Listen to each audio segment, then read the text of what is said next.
Today's show is brought to you by Lovable.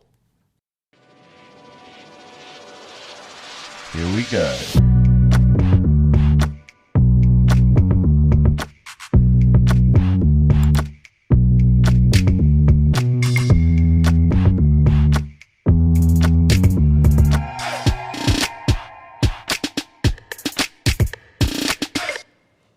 We're already at game week 12, means that there's only 2 Tuesdays remaining of the winter split. But let's get ready for another title Tuesday. Looks like Farouk is almost getting it done on the board. Should still be a draw. He's losing now suddenly. He's throwing a thorn into the white side, holding on here for dear life. The nerves are kicking in. He's playing with Ghost, afraid to commit. Did he lose on time? The clock is his worst enemy right now. Oh, look at this. He's trapped his own king in the corner. The black rook is hit as well. Whoa, is this a blunder? Checkmate is coming.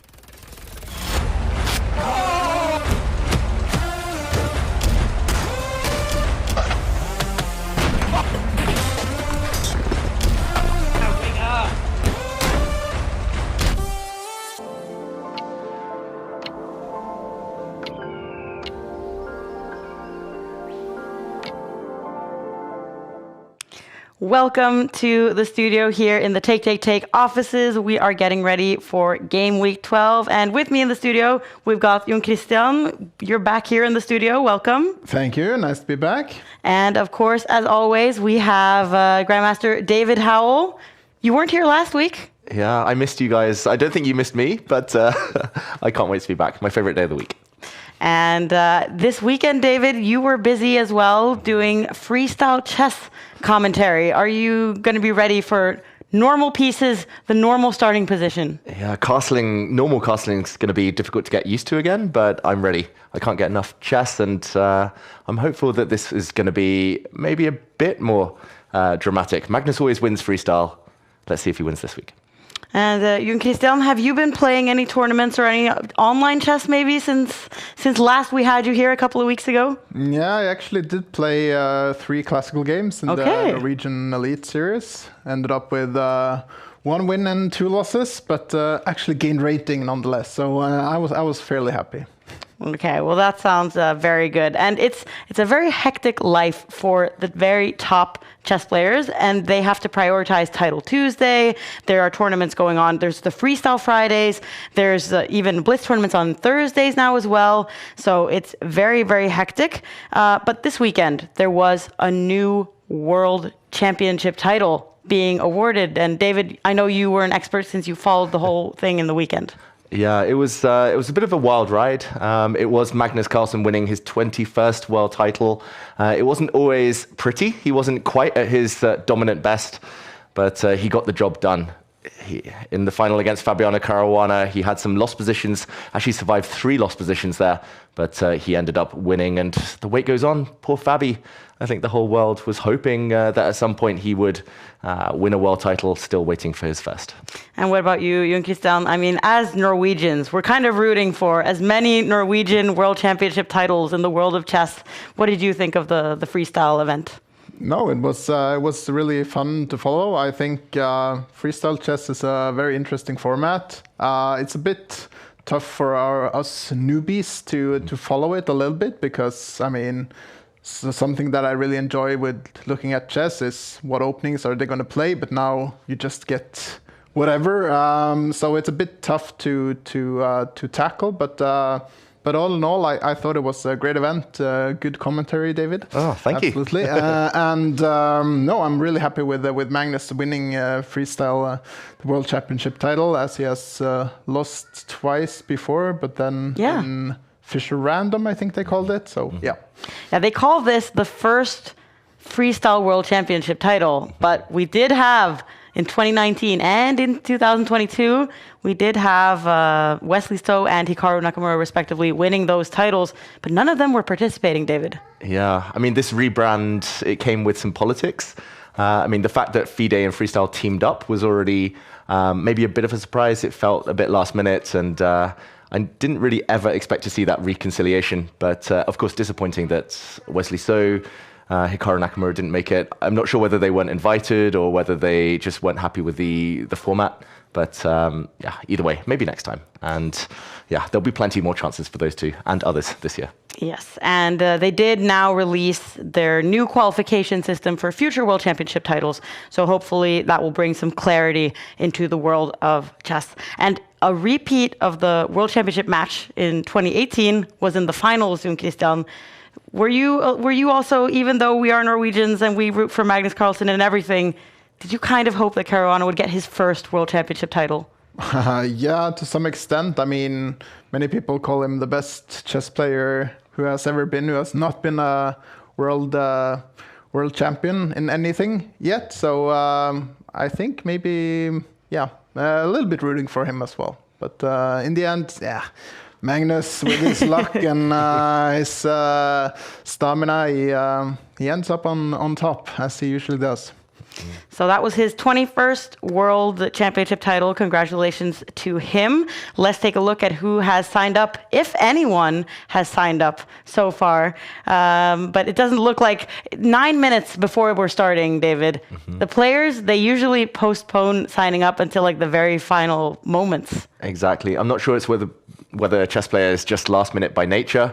I think we're all time optimists. Or whether they just want to keep their opponents guessing. You know, a bit of mind games like Hikaru, Magnus. I'll only sign up if you do, and then you kind of wait till the last 5 seconds. But we'll see. I'm expecting some big names since we are at the end of the split, and there's a lot to play for. Absolutely, and we can take a look at the leaderboard of the Champions Chess Tour, which is very important for qualifying for the Esports World Cup. And these are the names that we've seen time and time and time again, and that we expect to see today. I mean, we have Magnus and Denis Lazovic and Alireza Firouzja, who've all qualified already. Magnus through being the reigning world champion, or not the reigning world champion, but the reigning esports champion. And we've got Denis Lazovic and Alireza Firouzja through the Speed Chess Championship, getting 3rd and 2nd place there respectively. And then we have the top guys here on this leaderboard. Hikaru Nakamura has 154 points. Do you think he will prioritize playing a lot of Title Tuesdays, or is he kind of guaranteed a spot here, Jon Kristian? Well, I know that he has a small child back at home. He's doing a lot of stuff with his streaming career and content creation, and also being a top chess player. And he's playing in the candidate tournament, which is coming up now in March, I believe. So I don't know. Depending on the when I look at the points, I guess he doesn't need to play anything and still qualify. So hard to tell. But with these top guys, Magnus, Hikaru, I know they love playing chess, and I know they love speed chess, blitz in specifically. So I wouldn't be too surprised if he plays either way. And but some of the other players there, David, there are many who really have a lot to fight for to try to get among the top spots to qualify. Exactly. It feels like the field is open this year. We talk a lot about Magnus. We talk about Hikaru. The fact that Firouzja and Lazovic have already gone through automatically maybe is good news for some of the other players.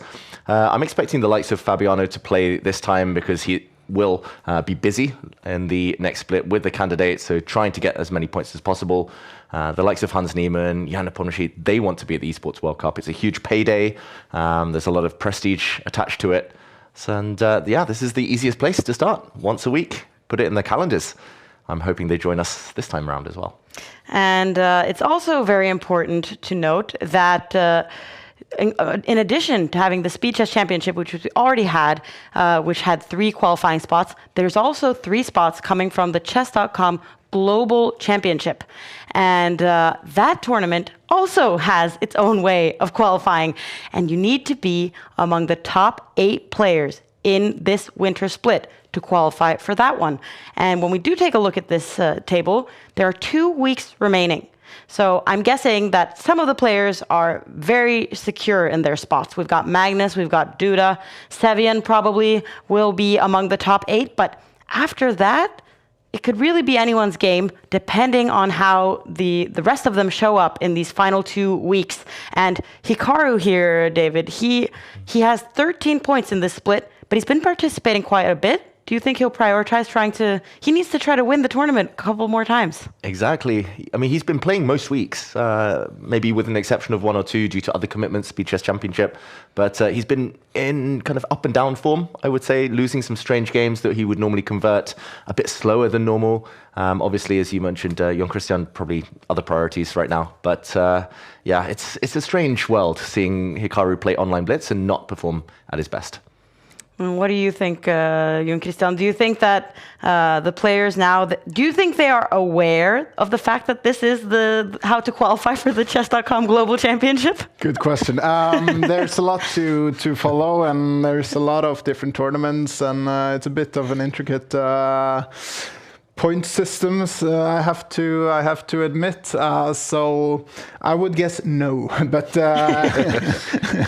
But yeah, who knows? I mean, a lot of chess players are really deep into details as well, and they know about pairing systems and tie-break rules and a lot of these very intricate stuff. So I wouldn't be too surprised either if some of them really knows what's up and what they want to play for. And so there's a very packed chess calendar going ahead, and some of the players are more aware of the fact.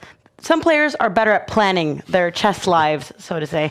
And one of them is Maxime Vacher-Lagrave, who, on behalf of very many of the participants in the Grand Chess Tour, has kind of written a letter to the organizers of both the Grand Chess Tour and the Esports World Cup, saying that these events are overlapping and it's affecting the players. And we're not going to read Maxime's entire statement, but his main issue here is that these two events overlapping prevents himself, Fabiano, Alireza. We see many of the top players here, David. They are not happy with the fact of this clashing of dates. Yeah, it's understandable. I think there's also some contractual things. Players have signed contracts a long time ago with the Grand Chess Tour, with the Esports World Cup. So either way, they'll kind of find themselves in this awkward situation, maybe having to kind of settle those contracts. And I mean, when I was an active player, I would probably have felt similar too. It feels like, okay, there's maybe 3 or 4 highlights in the calendar, and for 2 of the biggest ones to clash is really disappointing. But there's no easy solution. Everyone has different agendas, and I know that certain players are happy that maybe players outside the top 20 will get opportunities now. And the Grand Chess Tour, they responded, one of the organizers, they responded that they announced their dates in October 2025. The EWC announced them in January. And Jon Kristian, you've been a chess organizer. How easy is it to find a time for a tournament that doesn't overlap with something else that already exists? Well, that being said, I haven't really organized any major top events like these two, but I know that the chess calendar is getting more and more packed, basically. There's a lot of different tournaments, a lot of world championship titles, and well, it's not easy to find a spot in the calendar that doesn't clash with anything at all. So I have some sympathy for the organizers, but then again, it's hard to say that they shouldn't have picked a different date. I don't know. Yeah, it's a tough world out there. So it's going to be tough for some of these players, but we are very excited now to see who is going to be participating in this week's Title Tuesday. Oh, that's a blunder. That's just a blunder. Discover check, picks up the queen. And his opponent resigns. Well, he's making quick moves. No time. You have to trade the rooks off. You got to gamble. Oh, he had to give the check first. Jan was supposed to check on h7 first. I think he just played the wrong move order. He just got confused. And now he's down a rook. Oh my goodness. Oh, that's a nice move though by Zhang. That's pinning the rook, harassing so many different points. 3 different things are under pressure right now. Even 4 if we count the pawn. Wow. He just couldn't find a move. different to hear this kind of review, David, without your voice. But we had Eric Hansen stepping in for you last week, and there were a lot of highlights where, in the end, Sindarov actually managed to clinch first place and a lot of points. Exactly. It was dramatic. I actually went back. I wasn't able to watch live, but I went back and watched the broadcast. It was really fun, and it looked like Sindarov, multiple occasions, should have been out of it. He hung a rook at some point. He was lost in several games, but that's how it works. The younger players, they love this format. Always causes a few surprises. All right. Well, we are getting ready for the final moments until we are starting game week 12. 2 weeks remaining. It's incredibly important to get these points to qualify for the champions, for the global chess.com global championship. And if you don't qualify among these top 8 spots, you can also qualify through playing qualifiers through the month of March. But we do see that Hikaru Nakamura, he has signed up. He's not among the top 8 right now, so this could be his opportunity. But then we notice, Jon Kristian, Magnus has signed up as well. We have Magnus here. Very good to see. I hope he will deliver today. But his chair is empty. He's levitating. He's the invisible man, Magnus Carlsen. He's not here in the studio with us. He is playing from home, we can confirm. So we'll hopefully get a picture of him shortly. In the meantime, 1e4, a Sicilian defense. And will Magnus bring his bishop out?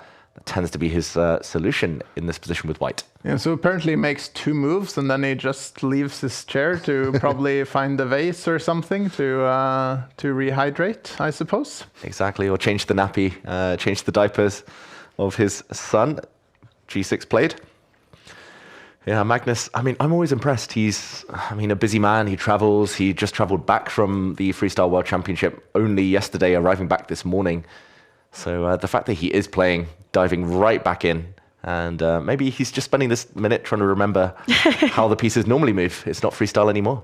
Yeah, I'm wondering how easy it is to make a switch back and forth between playing freestyle chess and now back to the kind of, not boring, but the very standard, normal starting position. And with these castling rules, could it possibly affect him negatively? It could. He remembered how to castle in this game, although it took him another 20 seconds to push a pawn. Spending a lot of time in the beginning here, but maybe, as we were mentioning, a lot of players kind of joining in the final moments before the tournament starts. So you kind of have to gather your things and get into the mindset of playing 11 rounds of 5-minute chess with no increment. So that's a tough ask.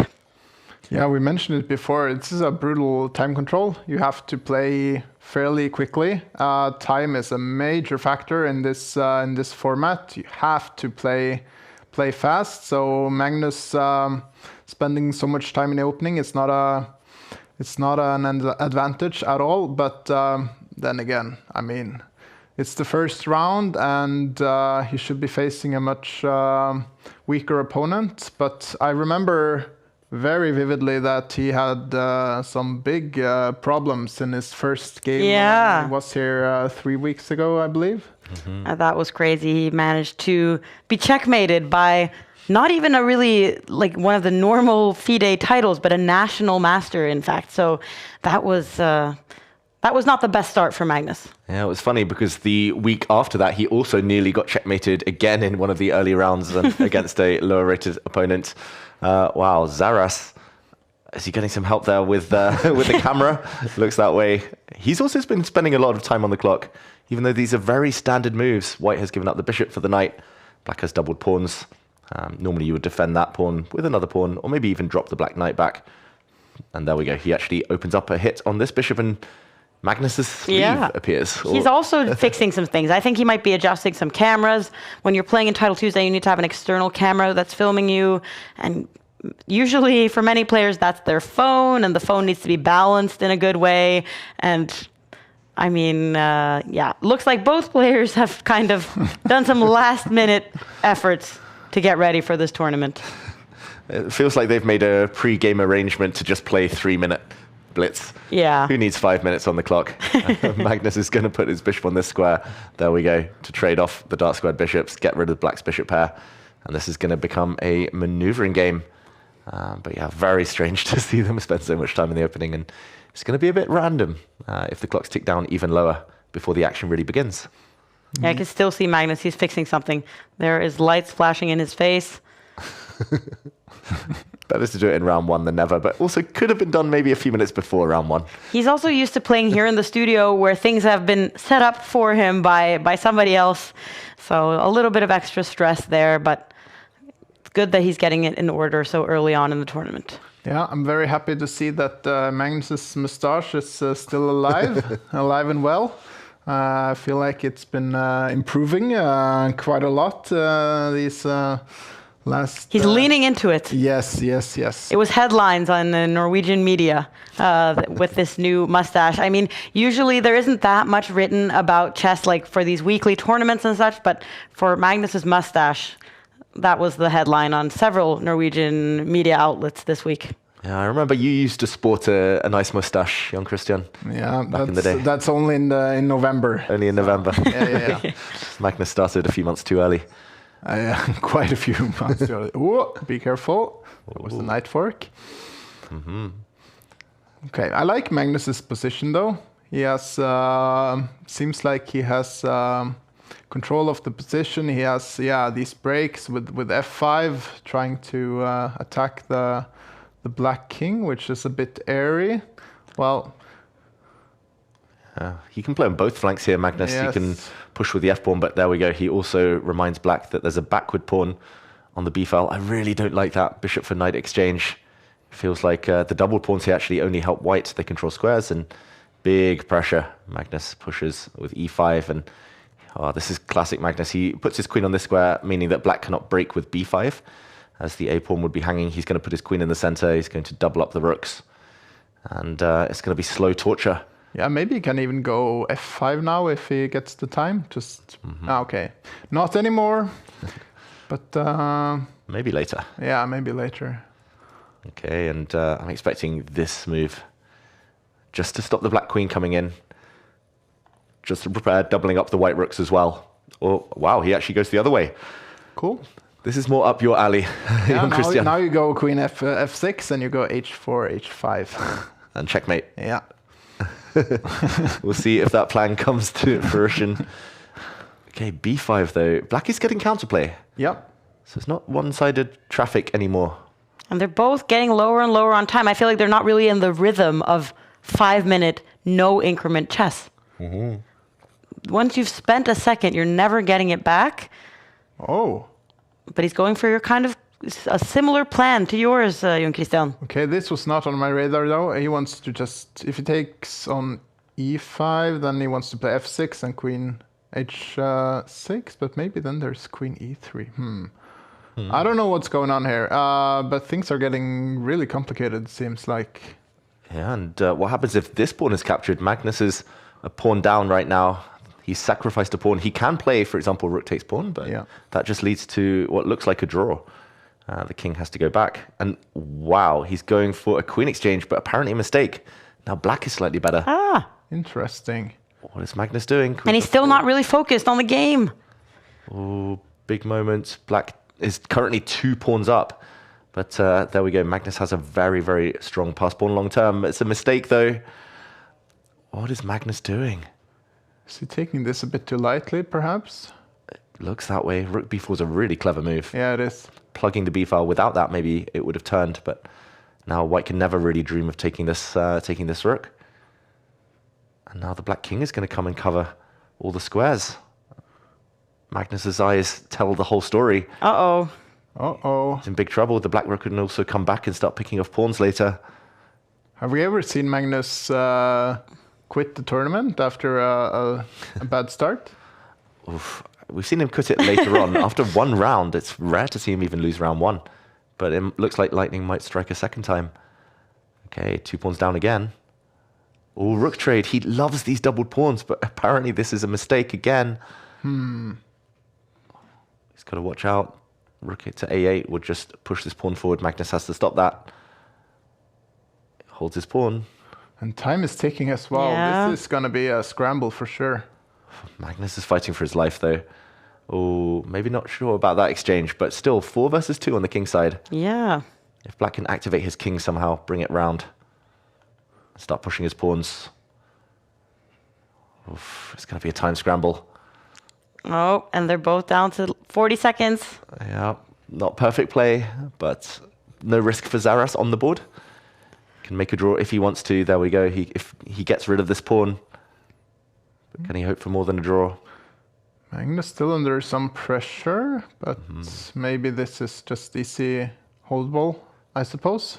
Yeah. Is there any chance that Magnus tries to go for the flag and try to win his first game here? Maybe. I think Zaras wants to get everything off the board. There we go. Rook takes, and now it's a dead drawn endgame.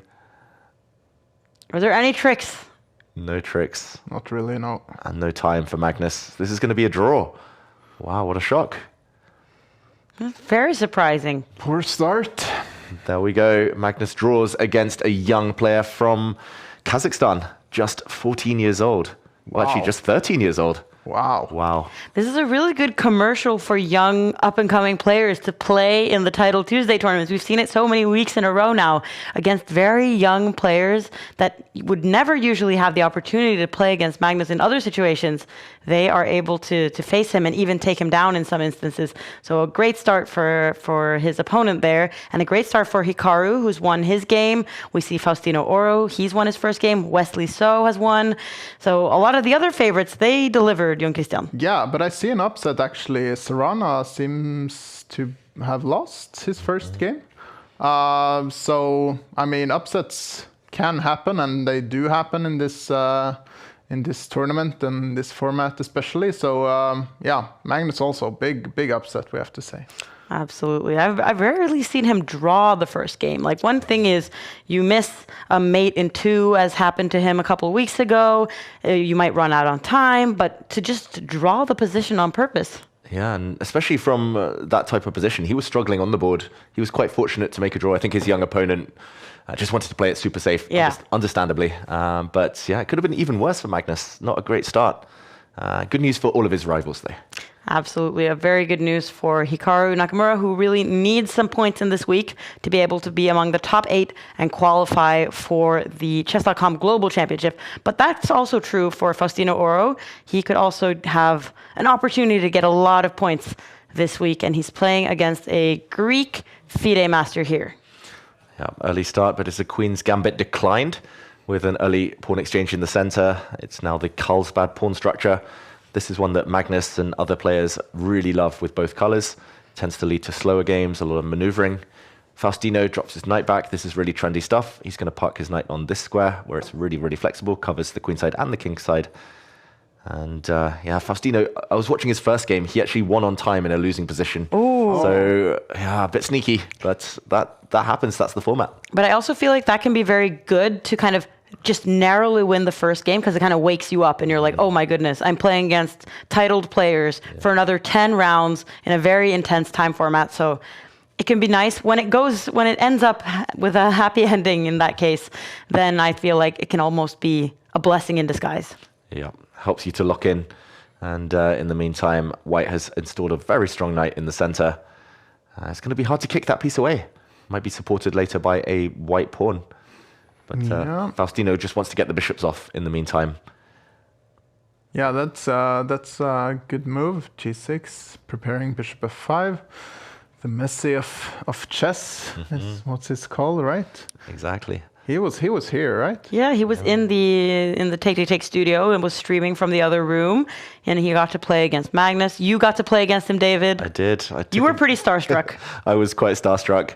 I heard we were all going down to the Good Night Chess pub afterwards. I kind of ran there, and Faustino wasn't there. I was gutted. I was hoping to play him in some blitz, but I hung around. He did turn up with his dad, and we did play 3 games. I won't boast about the result, but I think that was probably the last time I'll ever beat Faustino. He's looking sharp these days. His rating on chess.com, 3262. Yeah, it's just incredible. That's an insane rating. What do you have, David? I'm around 3,000. I think I got 3,000 exactly, and I stopped because I was scared of losing. I see. Losing the rating. And I guess a lot of people have their eyes on Faustino these days because he could become the youngest grandmaster ever. Depends on some results. I think he has another month to do it, and he's playing some classical tournaments coming up now. So a lot of pressure on him, but good to see that he's still taking the time to play Title Tuesdays. Exactly. And in the meantime, on the board, some developments. some tactics. The white d-pawn, if it wants to capture, would drop the knight in the center, although that is also quite interesting. There's normally a few ways to react to this minority attack, where white's 2 pawns kind of push and try to create an isolated pawn. One of them is to break like this, one of them is to just capture. But looks quite nice for black. Yeah, but he might end up with an isolated d-pawn as well, which I'm not sure if black is too happy with. If you just take everything off and then, I don't know, like go 92 in the end or something. Yeah. I think everything you say there is going to happen. I don't think white should ever really allow black to take and kind of equal up the isolated pawns. Black gets the open file, white's a bit loose. I see that the engine likes black's position, but I'm not sure exactly how or why. It's just a very small advantage for Faustino. Impatient for his opponent to move there. Yeah. Okay, and maybe it's this move. Ah, that's a clever in-between move. Yeah. Very clever, very tactical. Hitting the knight, still some pressure, has to be defended. And why would he not defend the knight with his other rook? That's a very strange decision and apparently a blunder. How to take advantage? Yeah, how? Oof. I think there might be some tactics here. I think it might be starting... There we go, a threat of checkmate, and now another sacrifice maybe to take this pawn. After the black queen recaptures on that square, it would come with a check, and the white bishop would fall. You can see that Faustino is calculating right now. Oh, yes. Look behind his ear as well, double exclamation mark. Yeah. He's tempting fate, calculating. He's like, should I go for it? Yeah, why not? Yeah, he could also trade off bishops and then bring his queen across, maybe, to hit this pawn. But I heard the other day that Hikaru was saying that him and Magnus are the most expressive players in chess, and that's part of their success. But when I see Faustino sometimes, I'm thinking, I can see the future here. He is also constantly reacting to every position in such a clear way that makes it so fun to look at somebody who's even just kind of sitting and thinking. Yeah, and rare from someone so young. There we go. Knight takes pawn. It's a temporary sacrifice. He's now going to win the bishop, and he's currently a pawn up with black. The white knight, though, still hits. This is a great tactic. Yeah. Very effective. So if rook d1, what happens? This one? Yeah. Maybe rook takes knight. Yeah, exactly. And everything falls like dominoes. Everything falls with check. Yeah. Okay, white is in big trouble. Huge trouble. Big trouble. It's crazy that everything worked so perfectly for black there. Like, everything connects, everything, like, even at the end of the variation, white cannot even move the rook. What to do? Maybe he has to move his knight back. I also love how much Faustino is moving around, and he's like leaning forward, then he's sitting back, and he has this like tracking camera. Okay, now he's like, it's time to chill. He's done the hard work. He's won a pawn. He's winning more. Hefty microphone as well. What's going on here? Is he streaming also? Do you know? Yeah. He often does, and he's very. I feel like Hikaru has been like some source of inspiration for him, that he's like going into streaming and entertainment and kind of professional video quality from a very early stage in his chess career, and it's working out really well for him. Yeah. I think all the best players have this sense of like showmanship around them. They're performers. They don't just want to play good moves, they want to do it in style. And, even though I don't know if he realizes the current camera angle right now. Yeah. Anyway, back to the chess. Knight back to e2. The knight's going to get one good square, at least. The problem is that the black bishop's also going to be on a very, very good diagonal, either here or keeping the white king caged on h3. Another pawn could drop in the near future. I think most practical might be to start trying to round up this pawn just in case. You don't want to leave it alive too long. The black queen can sometimes go across and go back, take it. Yeah. Yeah, it seems like white is spoiled for choice, but yeah, he needs to be a bit careful about this d6 pawn. But he's probably gonna pick it up now. Yeah, he probably shouldn't wait too long. He can pick it up, and knight takes bishop. Black can offer a queen exchange. There we go. And apparently a small mistake there, but missed opportunity. I wonder what that was. Okay, he's still 2 pawns up though. Faustino still a big, big favorite to win this game. Bit of an ugly pawn structure though, with these double isolated f-pawns, but he probably has everything under control. White's king is in a lot of trouble. Yeah, lots of checks, nowhere really to hide, and if black can get the queens off, it should be winning as well, pushing the d-pawn forward. Okay, he's asking questions though. The rook is hit. Yeah. Can the king... Okay, so if the rook moves away to, let's say, e6, and there's a check on f8, can the king... Black king run away, or can it not? Maybe it's too risky. Yeah, I don't think he wants to risk it. He might give some checks. And there we go, and put his queen back in the center. Just hold everything. There we go. To answer the question we've gotten from a viewer at the top here, how much time does Faustino have to get his 3rd Grandmaster norm for beating the world record? I believe it's the 7th of March that he has to do it. So that's in a little bit more, less than a month. I know because my birthday is the 5th of March, and I was like, that's what I want for my birthday. Nice. Everyone send your birthday wishes to Maud. It's coming. How are you going to celebrate? I'm organizing a chess tournament where I'm going to team up my non-chess friends with chess friends, and then they're going to make every other move and be annoyed at each other for either being too disinterested or too interested in the chess. Nice. Perfect way to celebrate. And in the meantime, we saw the bar go all black. That means there must have been a checkmating attack. Maybe it started with a queen check and a pawn push. But he's still totally winning here, Faustino, if he can find the right sequence. Well, White is fighting, though. He has doubled up on the 8th rank, and it's not trivial, this attack either. Oh, but Faustino is playing with precision. Oh, but there's no checks. No checks on the white king. He centralizes again. He's banking on the fact that his king is hiding out in the open. There we go. No more checks for the white queen. That's very professional. And this is going to end the game. Oh, he even takes away a square the white king wanted to run away to. Very professional indeed. And now f2, and this is resignable. New queen appearing. There we go. Faustino gets win number 2. What a game. Very, very convincing, actually. Yeah, very convincing. Yeah, started with some sacrifices and got the job done. Here we go. Denis Lazovic also takes a win. He was about to be a piece up in the final position. Wins on time, though. His opponent looks devastated. Oh, and Lazovic looks like this was an expected result for him. He looks like he always does. Yes. Just another day at the office. And Lazovic recently proving himself really good in the online blitz world by beating Hikaru Nakamura in the bronze finals of the Speed Chess Championship and securing his spot in the EWC. Yeah, potentially life-changing. The EWC, last year at least, even the lowest placed finishers got $50,000. So for someone like Lazovic, who doesn't get the opportunity to play much, doesn't travel much, doesn't have a coach, yeah, could be a life-changer. And we'll see then if Hikaru also manages to qualify for the Esports World Cup, because he hasn't done so directly just yet, but he has won both of his games so far in this Title Tuesday. And here we see Magnus, who won his previous round, apparently, and needs to kind of work himself up to get back to the top of the leaderboard here.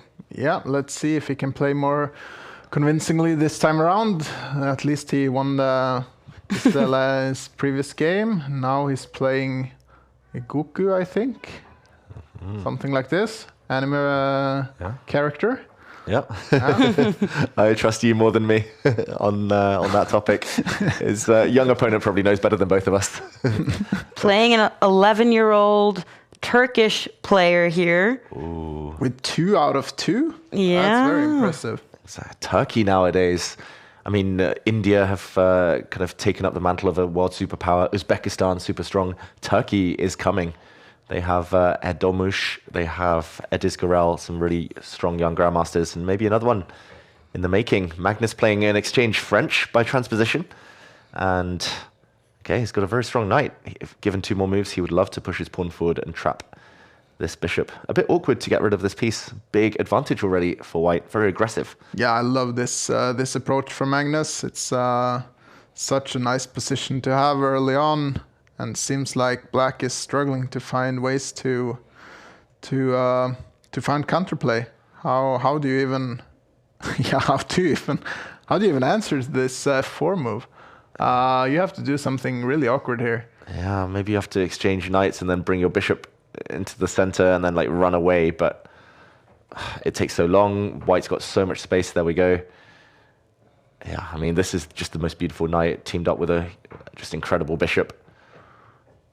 Yeah, even like if bishop d5 in the center, maybe then c4. Yeah, and then d5, you grab even more space, go bishop b2, get a new beautiful bishop.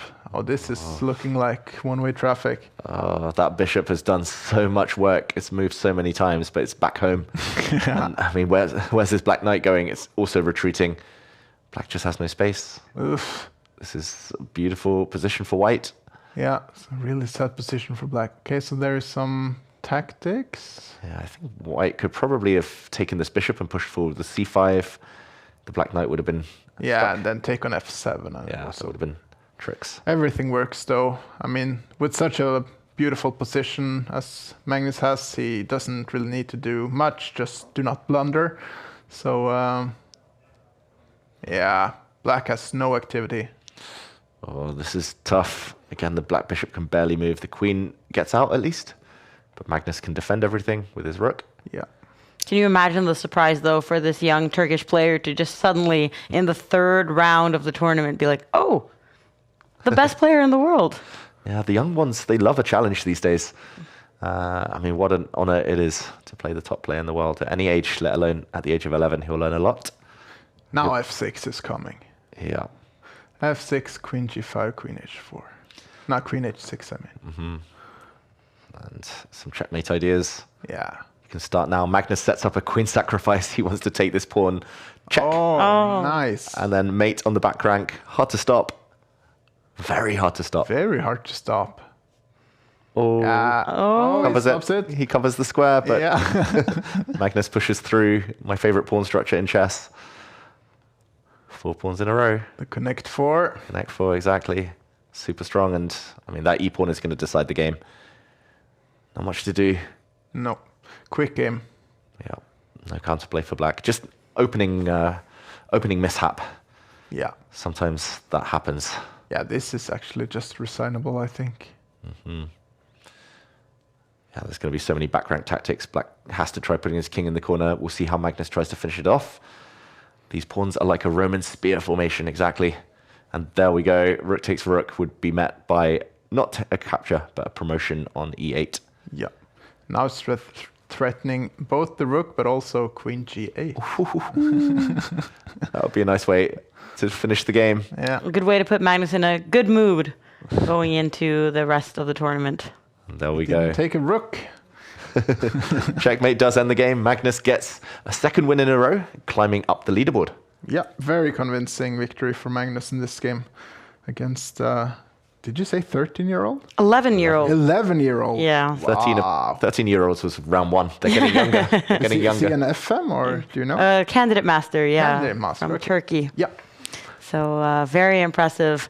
But let's look at another young talent, another 11-year-old, which is just insane. Faustino Oro here playing with the white pieces against Luca Moroni. Very established grandmaster. And what do you make of this, Jon Kristian? Oof, I need to adjust to this position. I see that the engine says that Faustino is completely winning, but why exactly? He's not up on material. There has to be some sort of tactic in the air. Apparently there was only one winning move in that position, and not an easy one. White's best move was to bring the queen forward. It would have hit a knight, hit a pawn. He would have won material. But now it's back to the balance. Both sides have weak pawns. Maybe black's king slightly weaker. But no way through for white anymore. He missed his shot. Well, the position is really unbalanced still, with a lot of play. So I would not expect this to be a draw by no means.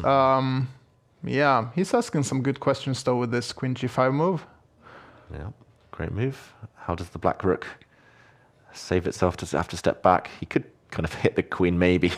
Oh, although maybe don't want a to play bit too fancy. You can take both rooks take then. both rooks, exactly. White could take this rook and then take the other rook.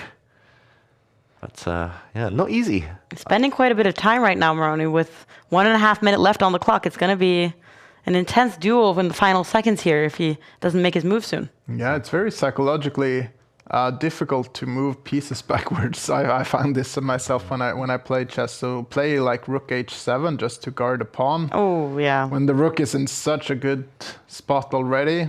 You can also envision your coach telling you later, why would you play your rook there? It's so passive. Yeah. It's in a terrible position. But it was a complete necessity. What is happening now? Can black take some pawns? He's trying to take this pawn first. Yeah. If he had taken the other, then there might have been some tricks with the white queen stepping back on the diagonal. Right. Rook to f1. Shake of the head from Faustino. He's missed this move. Wins black a pawn. Now black is doing very well. Yeah, suddenly. If he'd managed to just even eliminate the whole of the kingside, all the pawns without dropping anything, it's so much easier to play with white with a strong knight, especially if he kind of plants it in front of black's pawn versus a bad bishop. Safe king as well. Yeah. But yeah, this is when you don't have luft for your king. It's always a bit tricky. So he makes luft now, but then he loses some time, and now black gets a better endgame. He has the bishop as well. So difficult for Faustino now. Yeah, I think he knew there objectively that trading off the queens and trying to go for some weak black pawns was probably the best way to guiding it towards a draw, but he wants more, Faustino. Well, he's up on time, though. I mean, this is, as I mentioned earlier, such a big factor. So if he can just keep the game going, now he finds a nice spot, a nice square for its knight on d3, blocking the pawn. Just keep the game going, not trade anything off. Just yeah, exactly. Try and make moves. Do not blunder. Keep the status quo. Then you win on time in the end. Exactly. I think he's actually a favorite to win this one, Faustino, just because how's black ever going to end this game in the next 30 seconds? Like, white's king is so safe. Yes. Like, black just has to somehow get the queens off, somehow get the rooks off, and hope that the game fizzles out. But Faustino can play on and on and on forever. So do you want to trade now, or is it too... Yeah. Trading is so safe. we just trade it off. Does get it closer to getting a result in this game, though. Yeah.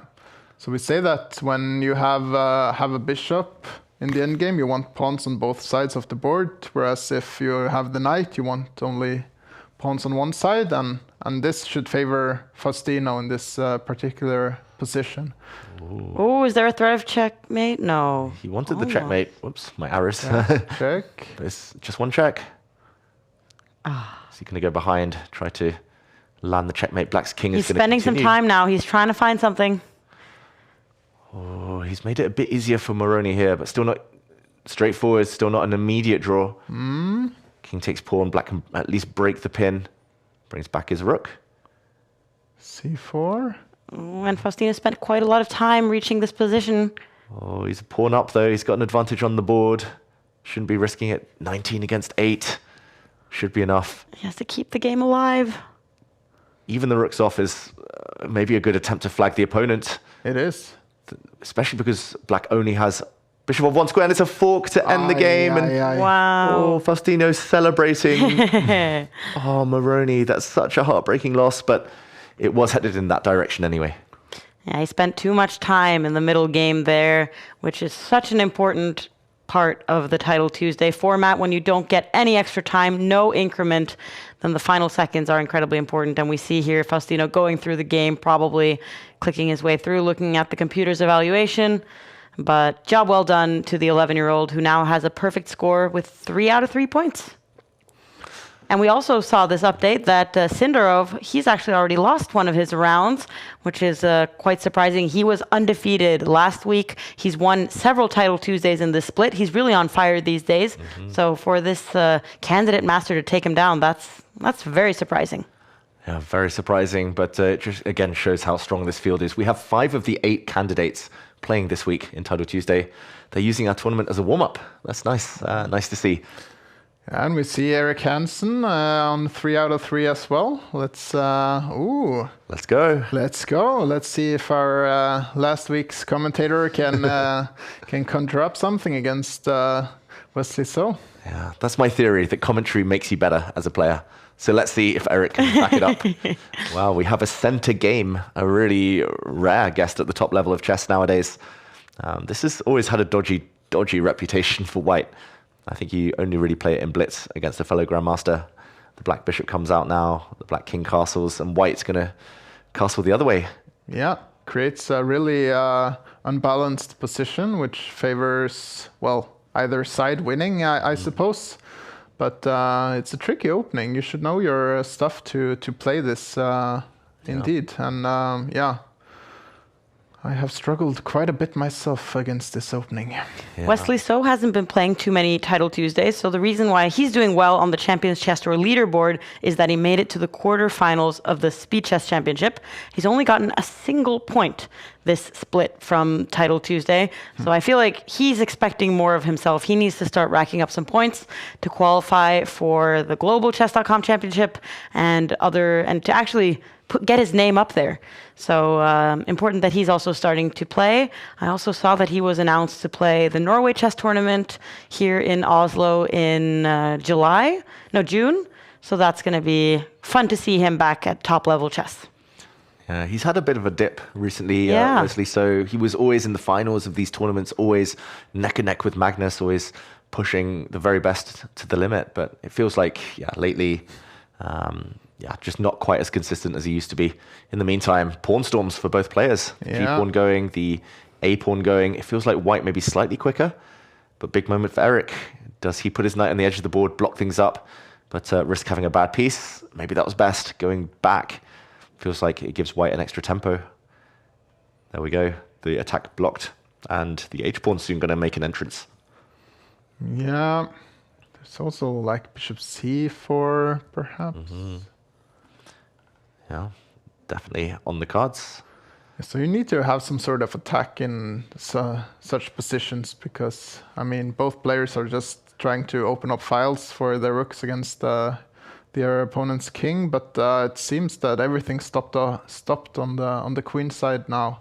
But white is marching on, and Wesley playing really fast as well. okay, Eric sacrificing a pawn, trying to create some sort of attack or open files at least. Would you guys take that pawn? Yes. I would be reluctant to, but but if you don't, then b4 Yeah. either way will break up the white king. So Yeah, Jon Kristian and I, we play chess in very different ways. I take pawns, you give pawns. You go for checkmate, which is always a fun way to play. And actually, I think it was a good practical decision from Eric. As you said, the open b file now gives counterplay if the white bishop ever steps out the way. And this pawn will hang. you get some leeway in blitz as well. I mean, you can take much more risk in blitz than you can in classical, for example, because the opponent doesn't have time to find the precise way to counter. That's true. And also, it's such a huge advantage to have some kind of plan, some kind of like idea of, oh, I'm going to make these moves in the next upcoming moves, because you have so little time. So just having any kind of plan, any way forward is a huge advantage. Oh, wow. Whoa, sacrifice from Eric Hansen. It's a Wow. fantastic move. He gives up the exchange just to blow open the b file. Exchange and a pawn down. So giving up a rook for bishop there. And it seems to be correct as well. Yeah. And if the other knight... Bishop c4 now, yeah. Wow, it's true. Oh no, it's a blunder, but that knight looks trapped. That's the most natural move. Okay, maybe it's just mated. Oh, Wow. Wesley just ignoring everything that's going on and the chaos on the left side of the board. Eric went the wrong way to try and attack that knight. I think he needed to use that square for his own knight. Right. Yeah, suddenly it's just checkmate if he moves his pawn forward, the kiss of death. So if he just lets everything be, if he takes the knight, then white takes on g7, I suppose. And there are tactics in the air there, like Yeah. rook takes h7 ideas. Exactly. White queen can come across. Yeah. White still has two rooks, so you can sacrifice the one and still, yeah, Mate with the other. exactly. Oh dear, that's so typical of these types of positions. Just one move, either direction, and it all falls apart. Still not obvious though. Okay, Eric drops his knight back. There we go, the white queen now sits on the h file. That is the real killer. Okay, so knight f8, there is no mate. Nice. Right? Yeah, I think it was it Larsen who said that? Bent Larsen, knight on f8. Looks like a good way to defend a pawn. But White's still up material for now. And up so much on time as well, which is becoming a factor. Yes, but there is a knight hanging on b5, so... True. And that knight is not gonna go away anytime soon. So if you can delay the mate or stop the mate rather, then the time is gonna be the factor in this as well. Yeah, it has been for Eric multiple times lately. He's played a few Title Tuesdays and always seems to be a bit low on the clock. Here we go. Queen takes pawn. He's going to try that knight f8 idea. Yeah, it's the only way. But now all White needs is something on this diagonal. Maybe a bishop. Or maybe a pawn. Maybe knight d5? Knight d5. Going to the center and open up the diagonal for the bishop. Looks good. Black will have to take that knight and hope to put something on that diagonal. Plug the dark squares. Yeah, maybe that works. Not easy though. How do we continue though with White here? Oh. Ooh. Bar drops, but he does get his knight out the way. He's going for this checkmate. Okay, so queen takes b5. Okay. Ooh. Good move. Good move indeed. Kicking away the queen first. How much do you guys think Wesley is looking at his opponent's clock right now and kind of thinking, Quite a bit. I don't need to necessarily checkmate him immediately if I can just survive for a bit? I've played Wesley many times in Classical, and even in Classical, he's always looking at my clock. Yeah. And here, Eric, maybe there was a chance. Maybe he should have taken that back with a pawn. But he's in big trouble, Eric Hansen. Okay, so plug with 95 only. But Eric does have 40 seconds, and he does have a lot of pieces heading kind of towards Wesley's king. So I wouldn't feel totally comfortable if I was Wesley, and he is, for the first time in a little while now, spending some time. He's fighting really well, fighting hard, Eric Hansen. The black queen stops White's pawn avalanche there. How to continue the attack? He offers a queen exchange. That's classic Wesley. So loves to transform any attacks into long-term advantages. Yeah, and makes Eric spend a lot of time as well. He has so little time, he cannot spend 12 seconds on a position like this. Yeah, and that black queen looks almost trapped. Only a couple of squares to hide, to run away to. Feels like there's some sacrifices here as well, like with one rook replacing the other. Not sure they work. He attacks the bishop first.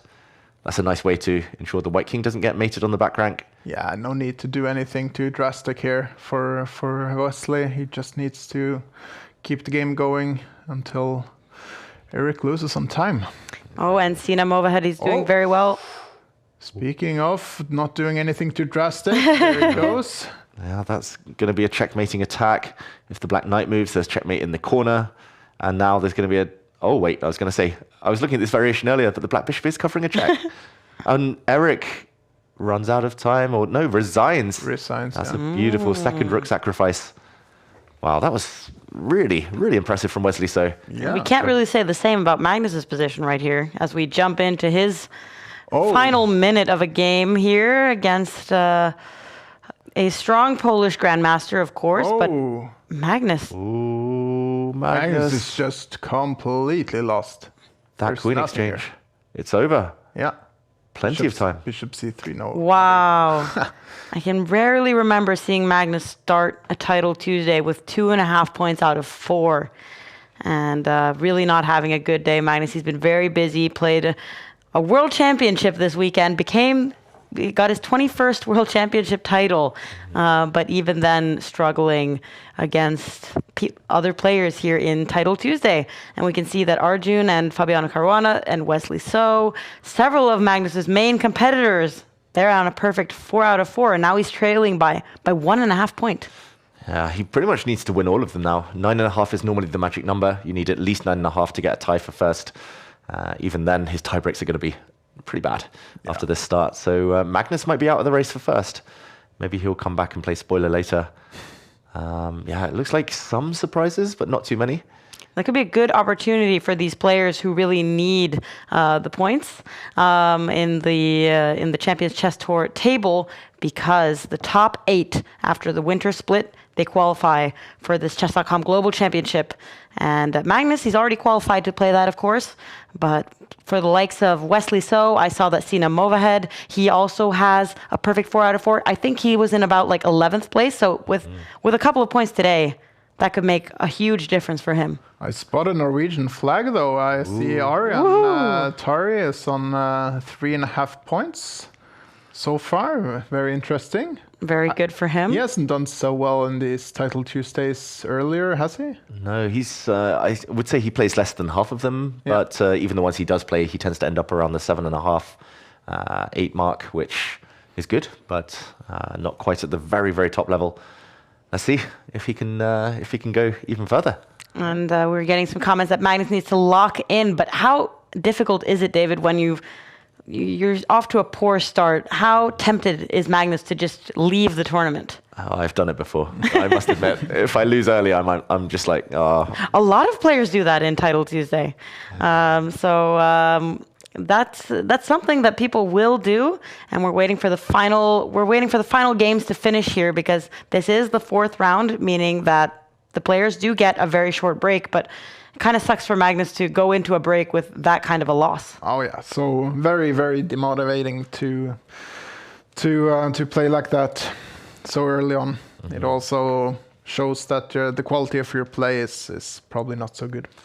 Hikaru, in the meantime, losing as well, with the white pieces getting checkmated. And it feels like, okay, early days. We shouldn't write them off, these top dogs, but this might be the week of a younger player. Faustino, maybe it's his time to shine and rise. And a lot of good younger players that are doing well with a perfect 4 out of 4. The players are going to have a short break now, and we're going to sum up the action so far. Here we go.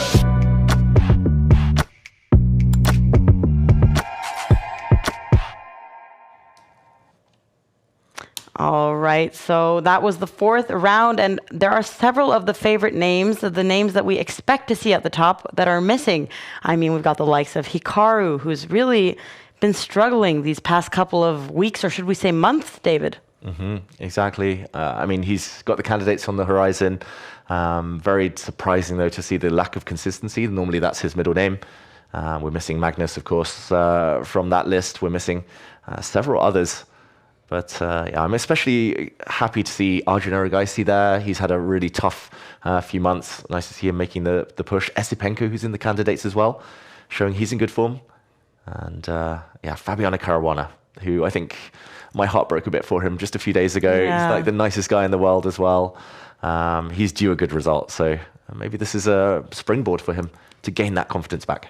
We were following this freestyle tournament on Norwegian TV as well, and we were informed by our reporter Sverre that Fabi was probably taking the finals in this World Championship quite seriously, because he didn't want to play too many rounds of Avalon in the day before the big finals. But did he participate in the very end of the tournament, David? No. No, that's even worse. I know. We had a closing dinner, and every seat was full, so he ended up sitting next to me. So that's that's the only reason. Tough luck. Tough luck, I know. But I didn't know what to say. He went to bed very early. I just kind of tried to give him a hug, which I don't think he realized was a hug. And then I just said, like, good luck at the candidates. Like, you can do it. And he looked really focused. Like, he played some code names every evening, but only for like half an hour each night or 1 hour max, straight to bed. Super serious. He looks like he's in focus mode now. And Jon Kristian, how difficult do you think it is to kind of bounce back from like such a setback and then have to play again like every single week, and you have the candidates coming up? If you feel like, you're like really disappointed by a bad result, but you have so many tournaments lined up, what is that like? Well, it depends a bit on how you take it, really. I mean, second place is by no means a bad result, and freestyle chess is still, it's chess, but it's not really chess. It's like another format of chess, I suppose.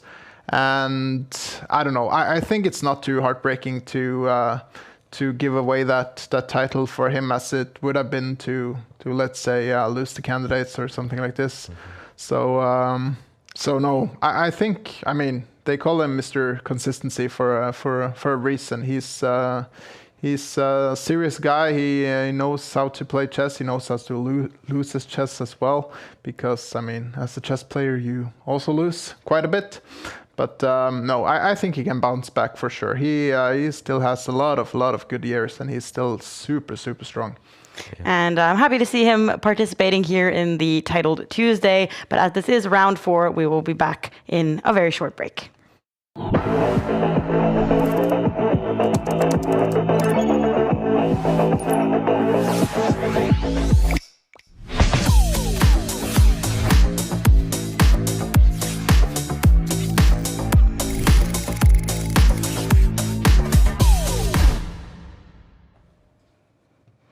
All right, so we're off to a good start here in the first 4 rounds, at least if your name is Jeffrey Zhang, if your name is Denis Lazovic, Wesley So, but we're missing some of the top players. But what I'm excited to see now, do we have any predictions for what country is leading on the country standings now that so many of the favorites are not off to the best start?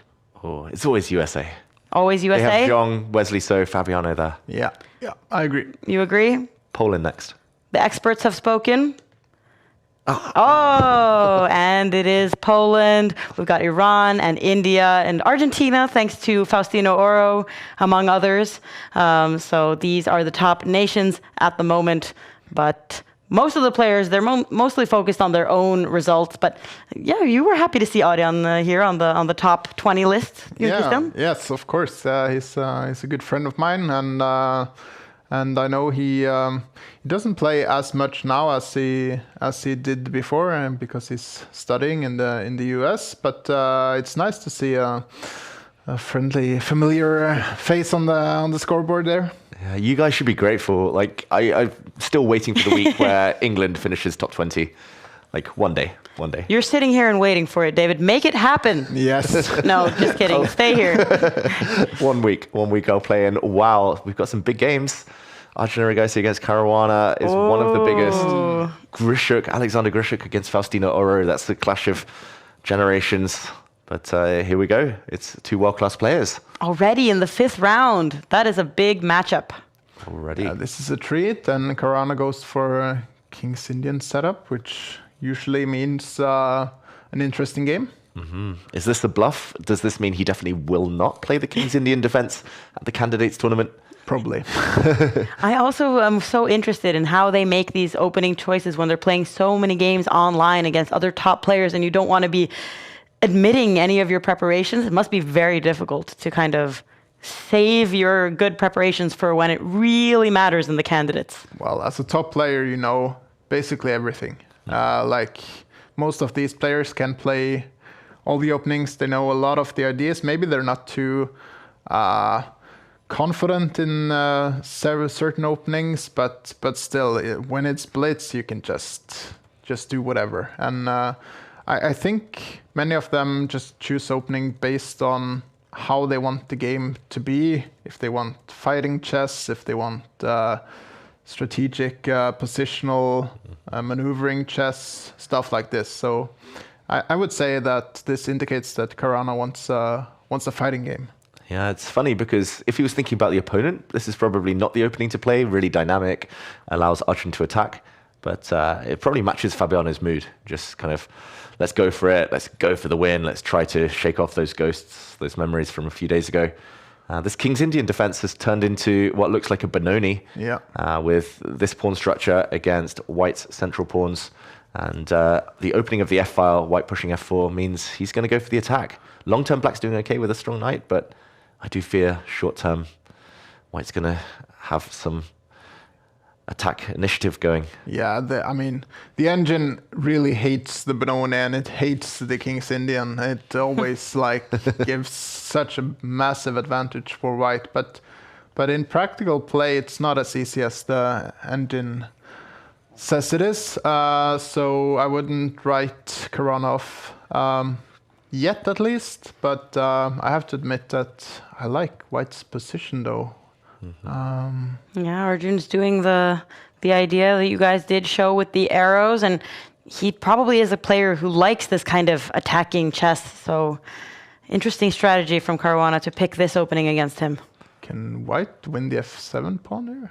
Oh yeah, white could have taken the knight and then taken a pawn. Maybe you're just reluctant to give up his dark squared bishop this early. But yeah, I mean, it's just so natural and easy for white to play this this position. I do quite like what Fabiano is doing, though. He's saying, okay, I'm going to stare at your queen. I'm maybe going to bring my knight forward. He's going to just try and put everything on dark squares. But Arjun doesn't care. He's just going to double up on the f-file. I actually thought his rook might swing over a bit earlier. I've seen Arjun do that before in this exact pawn structure, but this time he goes for the doubled rooks. And Fabiano just brings his remaining pieces into the game. Yeah. So he doubles up. I probably think Karana is going to bring his rook into the game somehow. f8, e8 maybe. Maybe f8. Yeah, just to defend. Yeah. Defend this weak pawn. There's also this break with f5 sometimes. Yeah, that would be a cool move. Would lead to some real complications. And wow, good call. Yeah. It's not a good move, but The idea it's is what he plays. Well, he's listening to the broadcast clearly. That's this is hard to evaluate. wow. Okay, so the white queen moves. Now there is a big threat of taking this knight, and then the black bishop would be hit. It didn't work earlier because the black bishop would have hit the white queen. Yeah, and the pawn on h6 is hanging as well. It seems like this is maybe just collapsing for Fabi here. Yeah, looks like just tactically it loses a pawn. But okay, the game goes on. He's still got two strong pieces. The knight, maybe the bishop. If he can defend the bishop. Yeah. He needs to move the bishop, I suppose. Maybe Where to go, though? d7, maybe? Looks like one of these two squares. Yeah. Ooh, well, that one. This one. Very active. Yep. Never go backwards, always forward. Words to live by.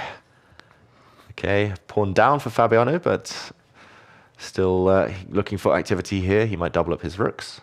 Yeah, under some pressure, but maybe he can conjure up some sort of attack here.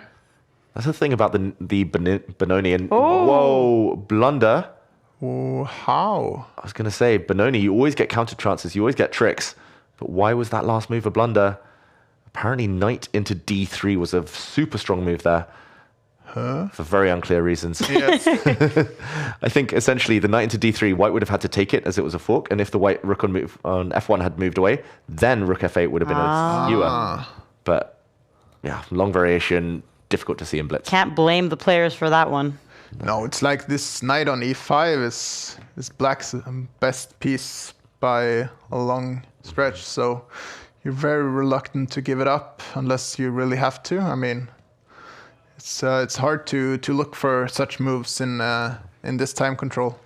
Yeah, and it was like a one-off random move in the middle of an abyss there. Like, yeah, I think unless we told Fabiano there was something there, difficult to spot. And okay, the game goes on. Much better for white because he's a pawn up. But I don't think it's that easy. It does. It's kind of like both players are kind of attacking at the same time, which is very weird to see. Like, it's both Caruana's king, who has no pawns in front of him, and there's also these two rooks that are trying to attack Arjun's king. So, wow. It's They've just chaotic. occupied the file each. Like, black is controlling the G file, white is controlling their file. Let's see who can make better use of their file. Yeah, and Fabiano being low on time does scare me a bit. Yeah. We saw what happened at the Freestyle World Championship. He's one of those players who needs time. Arjun maybe is a bit more trusting of his instincts. Okay, so maybe trade now. Looks natural. Yeah, okay, maybe not. That's a weird square though. What's it actually doing? That black bishop suddenly. He needed to buy himself some time. His rook is now hit. Now queen h6. Yeah. For the third or fourth time? No. Ooh. That's a cool move. Rook takes pawn would be strong if it wasn't for a rook check there from white. Suddenly the bishop is under fire, but can retreat. Yeah, no worries. Maybe the rook can block as well if he wants to be super safe. Yeah. There we go. Now he wants to trade the queens. Okay. Hikaru has won his game. He's back on 4 out of 5 after losing in round 4 against Rudik Makarian. So a disappointing result for Hikaru, but good to see that he is getting back on the horse. Can still win this title Tuesday if he wins all of his games. Bishop c2 is probably needed to prevent knight e4, but no. Knight e4. Yeah, knight to e4 looked very strong with some fork ideas if the black bishop had moved or taken a pawn. Yeah, still knight e4. Or trade rooks and then go knight e4. Yeah, this looks very, very good for Arjun Erigaisi. Gobble up all the pawns and... Yeah. Okay. Sorry. Time is evening out a bit though. Yeah, I was worried for Fabi's clock, but it was a complicated position where they both spent quite a bit of time. Less than a minute for both of them now. 2 passed pawns for Arjun. Yeah. Fabiano needs to somehow get rid of all the queenside pawns, trade off the knights, and then give his bishop up for the g-pawn. Within 36 seconds. Yeah. He's won one of the pawns, but all of his pieces are elsewhere. The white pawns are storming forward. Is now the time to push. Arjun goes with his king. Well, like just looking at the position. Oh, Looking at the position, it looks very close to a draw. it does. If black gets 1 or 2 more moves, but Oh, pawns are strong. Pawns are pushing. They're pushing again. and the king is blocked off. You can't do anything. If the black bishop stops the advance of this pawn, the white bishop trades off. Okay, so it's resigning. And there we go. Fabi resigns. Arjun takes the win. And gets to a perfect score of 5 points. And here we have the battle of generations. We've got Alexander Grishuk against Faustino Oro. They only have seconds left of this game, but it looks like it should be Grishuk's to win. Yeah, that's just too many pawns. 5 on 1. Yes, black has a knight, but Faustino, unless he can give something up, then he's going to be in trouble. Is the white rook going to deliver a nasty checkmate behind?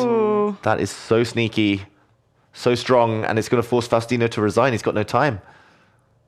Oh. Game over. Great finish, though. Great finish by Grishuk. Grishuk. And he looks- such a classy player. Yeah. Wow.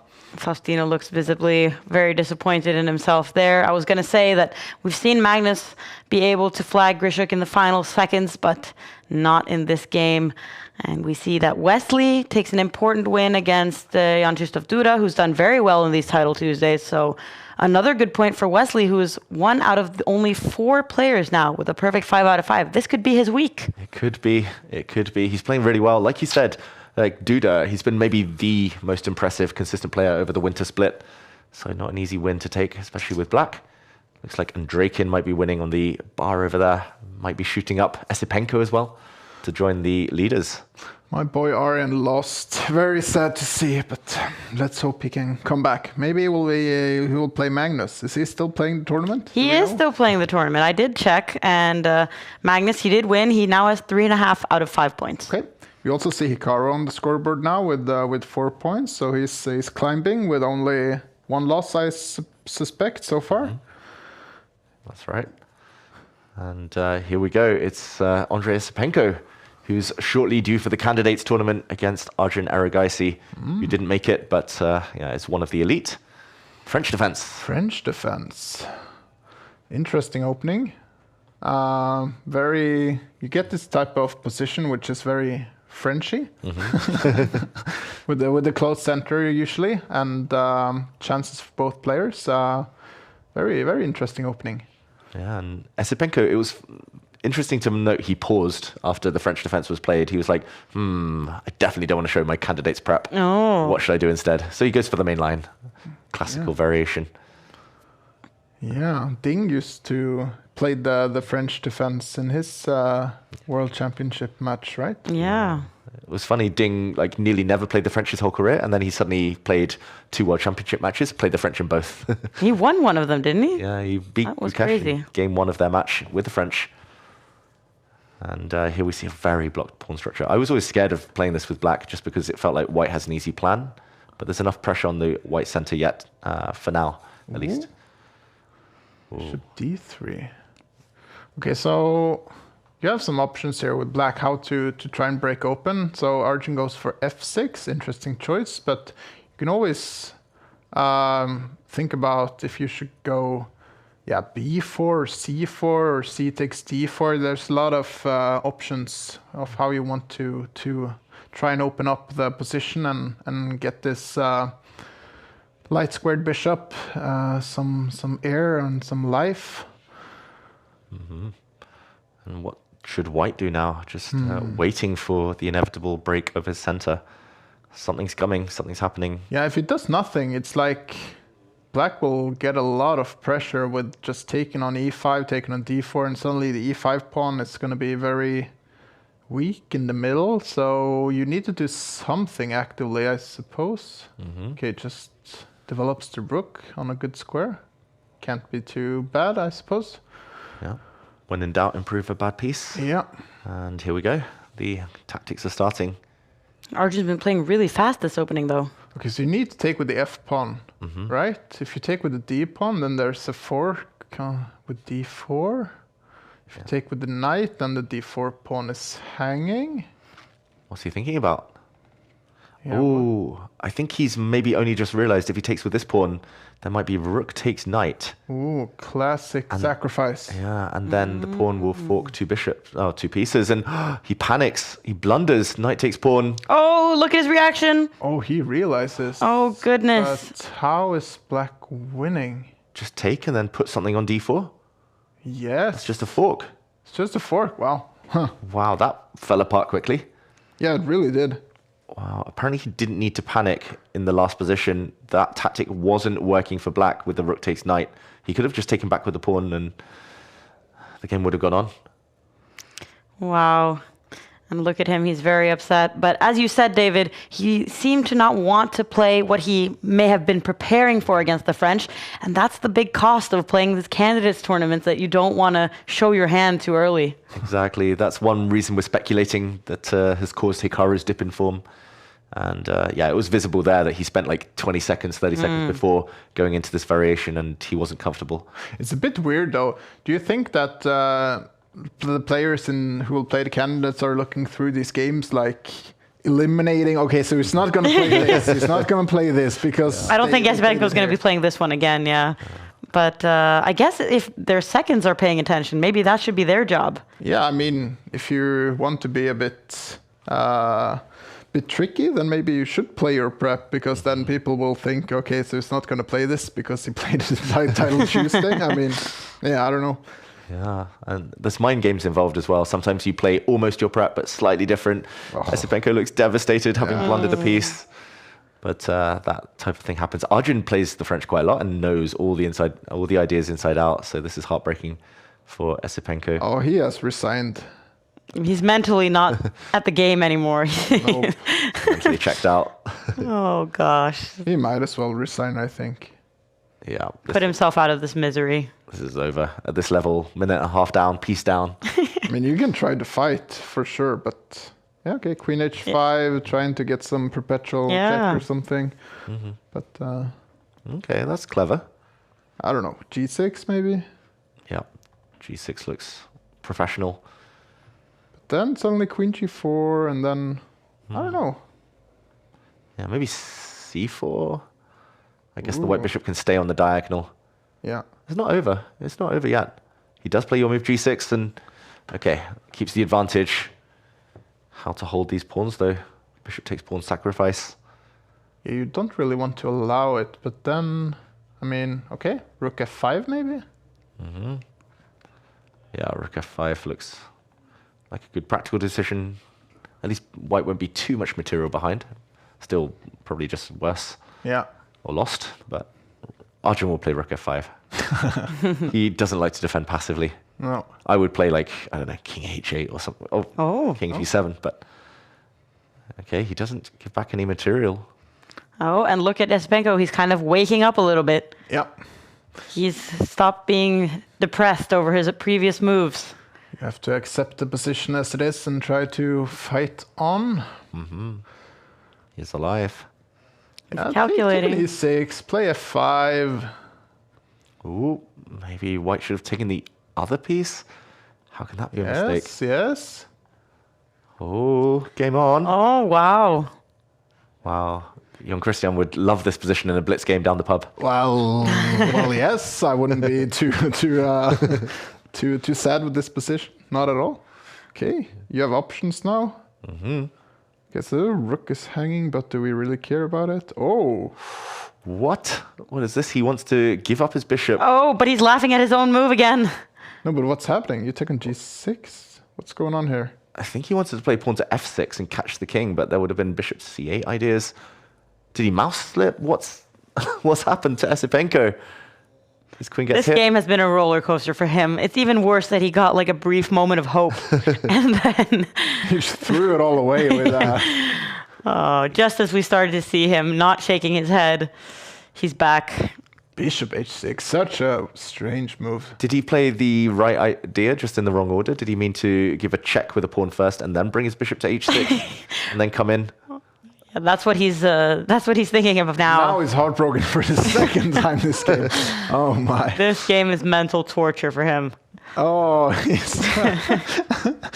oh, such a heartbreak. It's like one thing to make a big blunder, but then come back at chances, but then just blunder straight up. Let's hope he speaks to a sports psychologist before the candidates. Arjun is thinking, though. He is, and well, the clock is ticking. It's not.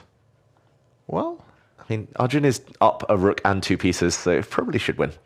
probably, but Arjun's king is in some trouble. Yeah, he's going to use the queen as a shield, block any checks. Check on h3 and e3. Yeah. I'm not even looking at the bar anymore saying that Arjun is massively better. I'm just looking at Esipenko's reaction. Because when he gets a chance, he'll wake back up and we'll see it on his face. If he gets a chance. If he does. Yeah. Oh, he's threatening something. Sacrificing the rook. Giving up a second rook. He's going to be down. Oh, gosh. Oh, that was a blunder fiesta. Wow. He literally blundered all his pieces. He kept his queen somehow. Oh, wow. What a disappointment for him. We've all been there. We've all been there. In the meantime, battle of 2 of the leaders, Wesley So against Thina Move Ahead. Who's going to move ahead and take the lead in this game? How many times do you think we're going to be using the different puns with this guy's name? Until he retires from chess. A few more years. And Wesley has 20 more seconds. That could be very useful. Ooh, and an extra pawn, maybe 2 extra pawns. Although that would allow the black king in. Okay, no checkmates. Wesley, I think he's going to win this on the board, maybe, but also definitely the clock. As long as you keep your rook on the board. Oh, can't take the pawn because of a fork. Yeah, that would have been a knight fork. Wesley making progress, and he's gaining a bigger time advantage. Oh, he's playing very rapidly. Very good moves as well. Like that pin, really costly for move ahead on the clock. Wesley looking like he's in very good shape today. Could be his first Title Tuesday win since they changed the time format. Ooh, and a blunder. Maybe the white pawn can start pushing. Some knight checks first. Yeah. No rush with this time. You can just try not to blunder, and then he will win on time. Exactly. Wesley not going for the best moves, but ooh, some checks. He's going to keep the rooks on. That's the most important thing. 2 seconds for black. The clock is fully red. White is now totally winning with the pawn pushing. And he blundered into a perpetual here. No time for black. No time for black. It's suddenly a draw, but the time runs out. Oh. And Lazovic against Pranav, both with like 7 or 6 seconds left on the clock. Oh, Pranav's just blundered his knight. Oh no, the white knight and pawn defend each other and the king goes forward. Oh, wow. Has he got enough time? 4 seconds for Denis Lazovic. Can you mate with the queen with 4 seconds left?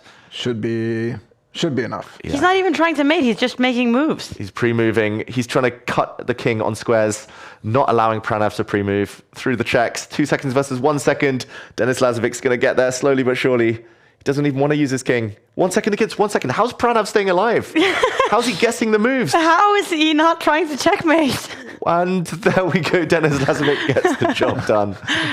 That was an unconventional way of winning, but we shouldn't doubt this guy in speed chess. I mean, getting third place at the speed chess championship recently, he must have a lot of confidence with his pre-moves, but I don't understand why he didn't just try to checkmate the king there. Yeah, 4 seconds should be enough. At some point, he even cut the king off. He could have just gone bang, bang, bang on the king.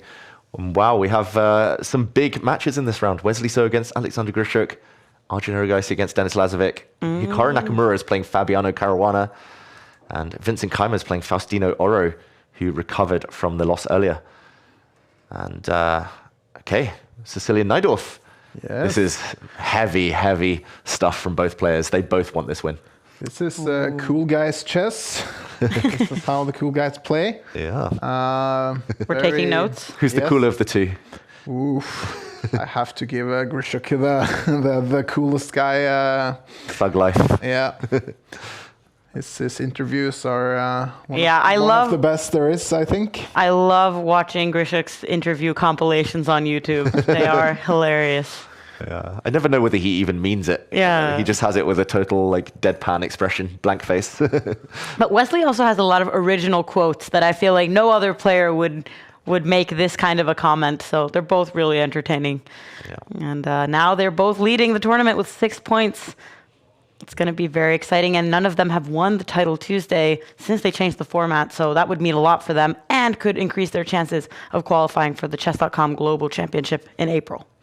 So these positions are usually a bit tricky to play, I feel like. Very. So black always has this backward d6 pawn, which can be targeted. But if black is able to move it forward to d5, then usually black is doing fine. Yeah, what else to say about this position? Yeah, it's just very positional for a Sicilian, for an open Sicilian. This is one of the more positional lines. I think you're right. Like, it's all about this backward black pawn and the square in front of it. If white can trade off the light squared bishops, for example, somehow trade off the knight, not possible now, but then, yeah, this is a beautiful home for the white knight. Black has isolated pawn on the edge of the board as well, but open lines to compensate. I always think it's kind of dynamically probably just balanced, but less risk with white maybe. Strategically with white, even if things get traded off, even if you allow d5, you should be fine-ish. But okay, he goes the other way. Wants to land a fork. Grishuk probably will spot that one. Yeah, so rook b8 is probably logical response to this. Yeah, b3, c4, interesting. Cementing this d5 square. Okay, he doesn't go for it. I thought that was the idea behind his last move. And now, apparently, black's slightly better for the first time in this game. Hits a pawn. Yeah, you have to be careful of this c2 pawn. Both of these rooks are in semi-open files, targeting these weak b2, c2 pawns. Oh, that's... He's creating a lot of threats now. Yeah, I really hated this move, like putting the knight on the edge of the board. It felt like a one-move trick. Kind of helped black to play a move he wanted to play anyway. And now, Jon Kristian, you saw the future. He's going to blow it open with d5. But let's say we go c4 with white here. Can black really take on e4? Yeah, maybe. Can he take it and back it up with the pawn? Yeah, probably right. Ooh, good question though. The knight is able to capture a pawn right now. Yes. Walking into a pin, a self pin. Like, you can also take the knight and go something like knight b6, because the a6 pawn is hanging also. I think that might be his plan. Wesley So. Grishuk loves a bit of time trouble though. He loves to spend the time. He's going to be thinking about this big, big critical decision now for a while. Well, he loves to be low on time in classical, I know, but Yes. does he love it in this format? Probably not, no? Probably not. He's had a few flagging moments. Yeah, and he's been up on time for such a long time in this game, but now he's passing Wesley. Whoa, I was going to say, pawn. never take that pawn, but he's happy to walk into this pin instead. Very important that the black rook holds this square. Okay, but he's asking some good questions. How do you respond to this? I didn't even think that this was a possibility. I looked at it for half a second and I was like, nope, just never dare to do this. But actually, if he gets one more move and moves the queen out the way, he's just a pawn up. Like bishop e2, then you just take on e4 with the queen, I suppose. Yeah, would have been 2 pawns. Queen, rook c3. That does not look like the correct way to tackle this. Wow, he's hoping that knight takes pawn. He can meet maybe by moving the queen out the way, and everything's pinned for black. But he's still not even threatening to go b3. He just wants to... And he can't double the rooks. I don't understand this move. Didn't understand either, but apparently a mistake from Grishuk. He's forced some tricks now, Wesley So, and jumps in with his knight. How does this work? Wesley is making a lot of decisions quite quickly. But Whoa, how? Yeah. Can't you just take it? Once everything gets taken on the b6 square where this knight is standing, at the very end, white's going to double pin like the bishop. this. Oh, it's happening. No way to break this pin. Oh, with the queen as well. Even better. Grishuk's desperately trying to confuse Wesley here. But the bishop can just move. Can step back. Yes. Is there more? Is there something better? You can also take that pawn. I don't really see what's wrong with it. There we go. Wesley is just taking everything he's given. He still maintained a balance on the clocks, which could be important. They're down to 2 minutes now. And yeah, he's going to be the exchange up. Apparently another blunder from Grishuk. Bishop d3. Oh, bishop d3. Yeah, so many tempting bishop moves. Bishop d3 looks the best of the bunch. Although there, black will take it. And we'll have 3 pieces versus 2 rooks. That's true. Okay, what is the winning move now? Wesley spending some time here. So it can't be too obvious. Okay, he plays the other one. He hits the black rook. But, oh, tripling up. Not the best way there. This is the most natural move by far. Hitting the bishop.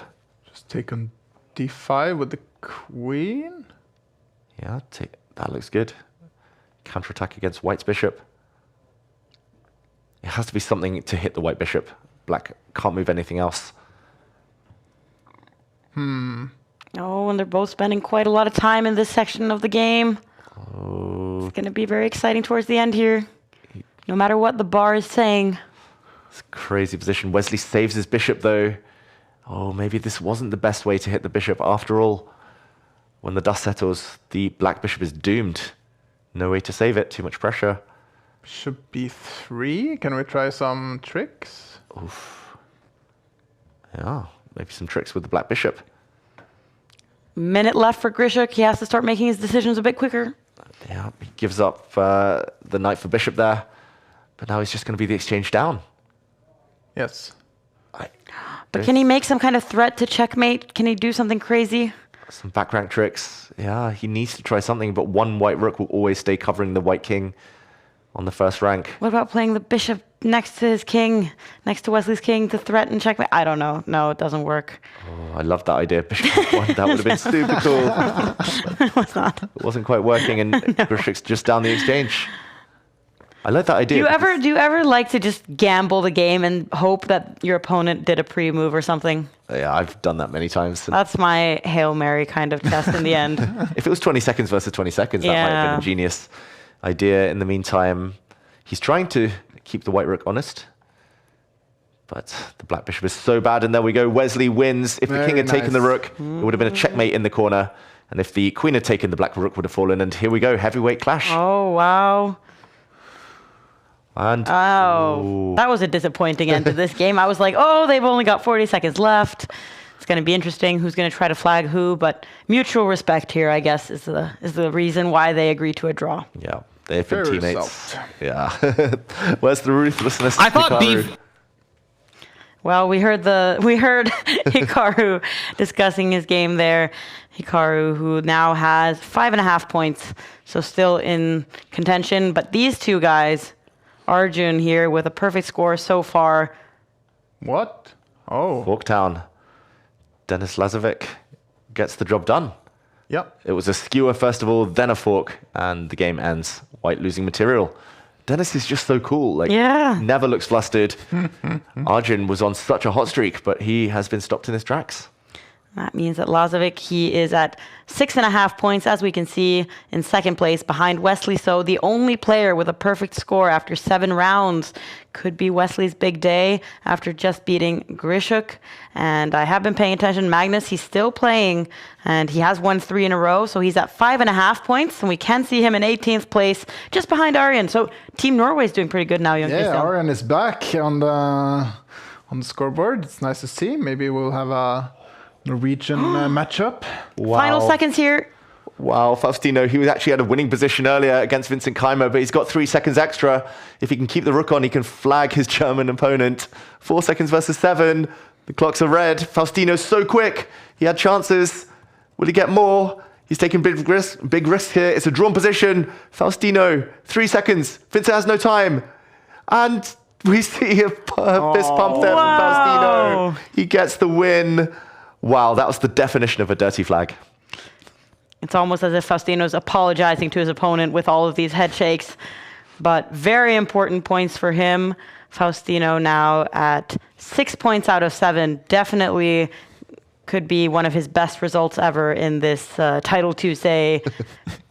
Such a dirty flag as well. You see that Keimer spent some time when he was checked by the rook because he was expecting Faustino just to take the pawn and take the draw, but then you lose that 1 second, and that's all that matters in this game, unfortunately.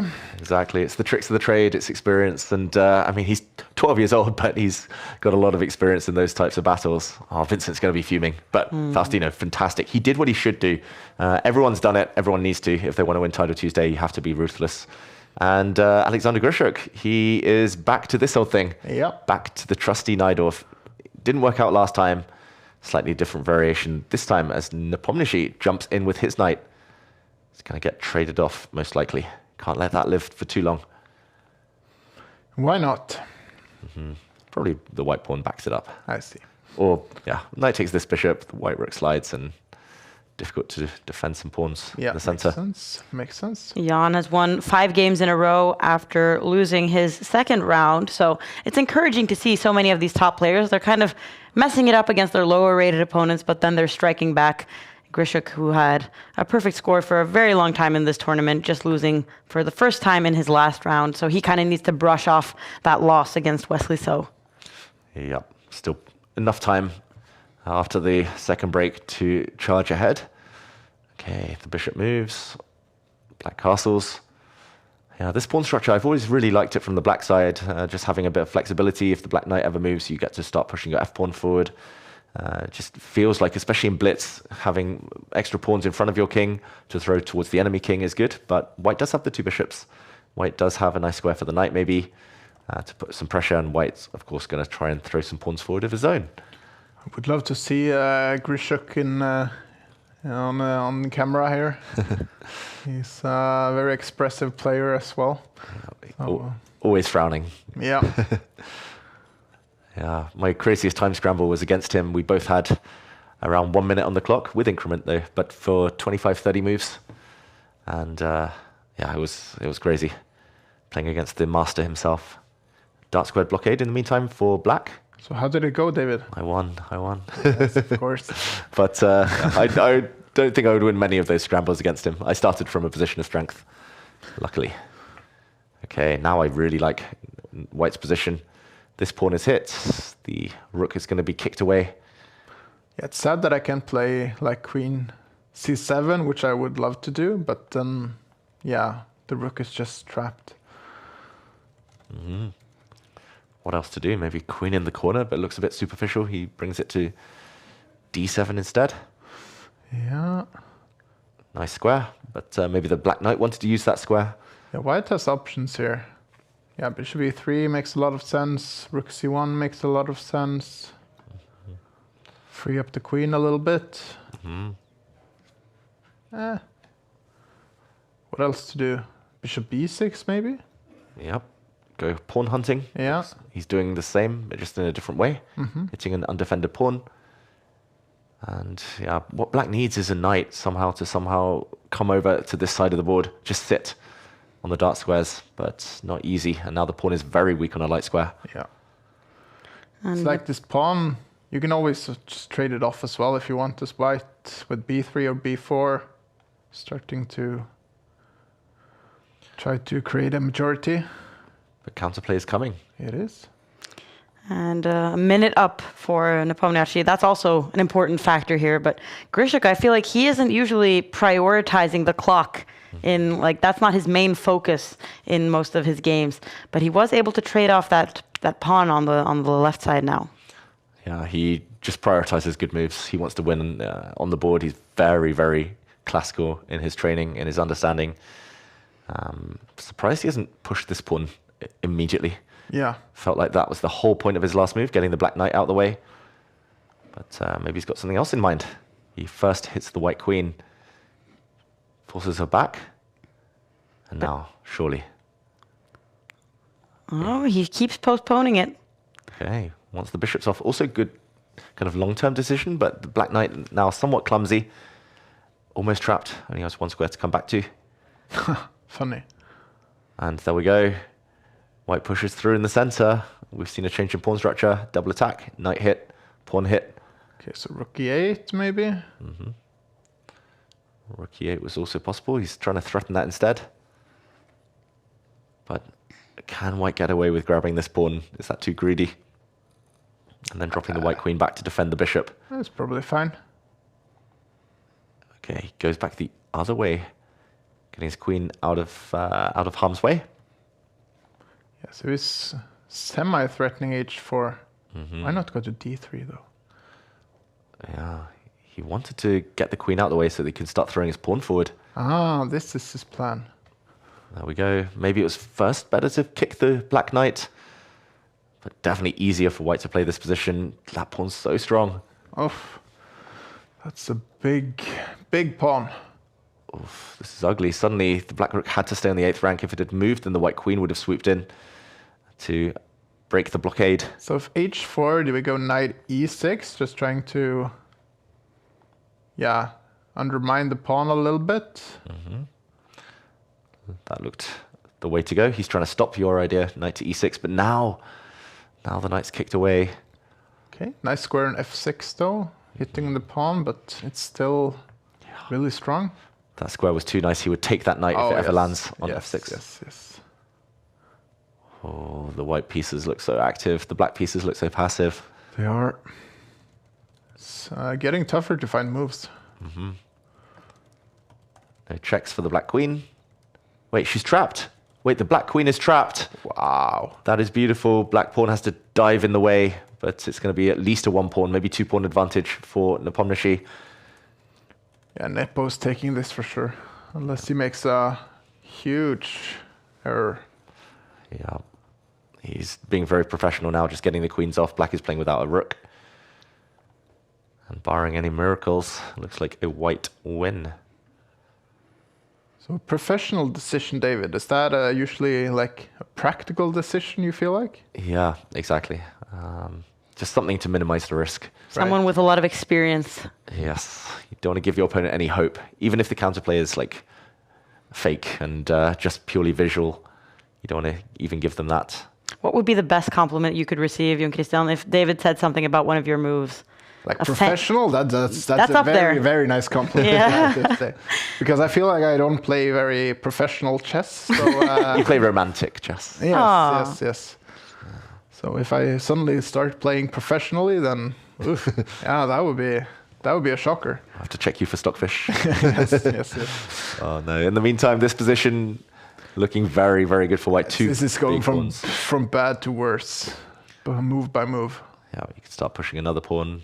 Just plant your bishop. 1 pawn paralyzes a whole army. Yeah. Oh yeah. Okay, wait. Rook e8 stuff sometimes soon, maybe. Rook e8 coming. I thought there was a trick there. Knight takes pawn, but maybe the white rook would have just slid across, trying to get some tactics against the white king and against the rook. Like you can start attacking the black king as well now if you want to. Trying to. Okay, rook g5 even. Yeah. He's playing very professionally, just defending everything. Yes. Very professional. Yeah. He saw the checkmate threat on h2. Yeah, those are important to spot. Everything defended. King G2, professional. Yes, yes. Sadistic. Okay, that's a new one. He knows that this is painful for Gashuk to have to tolerate. He's just controlling everything. Perfect centralization. Now he's moving on over. This is the kind of game when you're kind of like, you get a little bit sick of chess because you're like, I hate playing in this way. There's no pieces to move. Yeah, exactly. Everything is awful. Yeah, it's like you didn't do much wrong, but somehow you still get tortured like this. Oh my. Oh, and that rook is dropping. What is... This is just... Yeah. It's just game over. Yeah. Great win from Nepo. Very, very impressive. Very professional. Very professional game. Let's see the final seconds here. It's Faustino against CM Overhead. There's two young players. What's happening, David? Well, we actually just saw a queen sacrifice from CM Overhead, but he promoted a pawn, and now he's 3 pawns up. Faustino's about to resign. No time. Wow. Clash of the youngsters. It's the Iranian who emerges on top. Moves to 7 points. He must surely be among the top contenders then for winning this week's tournament. Wesley So. How old is Overhead? Oh, I think around 16. Yeah. Okay. Yeah. And we see Wesley So, who is the leader of the tournament. At the moment, he's struggling big time. He has a bishop in place of a rook against Lazovic. But the time... It's all about the clock. Wesley So is hustling here, hoping for a miracle. Oh, I think there's enough time if he can race through. Wesley, He has to play, though. he's got to move. He's frozen. What is he doing? You've got to flag the opponent. That was game ending. That was costly for Wesley So. Denis Lazovic now has to win this, surely. 2 extra seconds and with a material advantage. It's so much easier to play with rooks here. Give a check, get those rooks off the board. He can pre-move anything on dark squares now. He just needs to pre-move. Wow. Wesley, was that an internet connection? It must have been something because we've seen Wesley make a lot of quick moves earlier today. And Lazovic, he almost can't believe what he's seeing. He really thought he was going to lose that on time. He had so much less time. And that means that Lazovic, he is in the lead. He's the only player at 7.5 points, followed by a huge pack of players at 7 points. Well, Magnus and Arjen are climbing. 6.5 together with Hikaru, Karana. Yeah, okay. Maybe they will get chances now. Yeah, the door's just opened. If Wesley won that on time, he would be at 8 points. Like, you can't imagine really Magnus catching up with 3 rounds to go. Suddenly, yes, 7.5, but if Lazovic gets held to a draw or gets taken down, even the pack on 6.5 have chances. Yeah, still 3 rounds to go. Tournament on. This is far from over. And it is the 8th round, so that means that the players are going to have a short break, and we will be back in just a second. Here we go.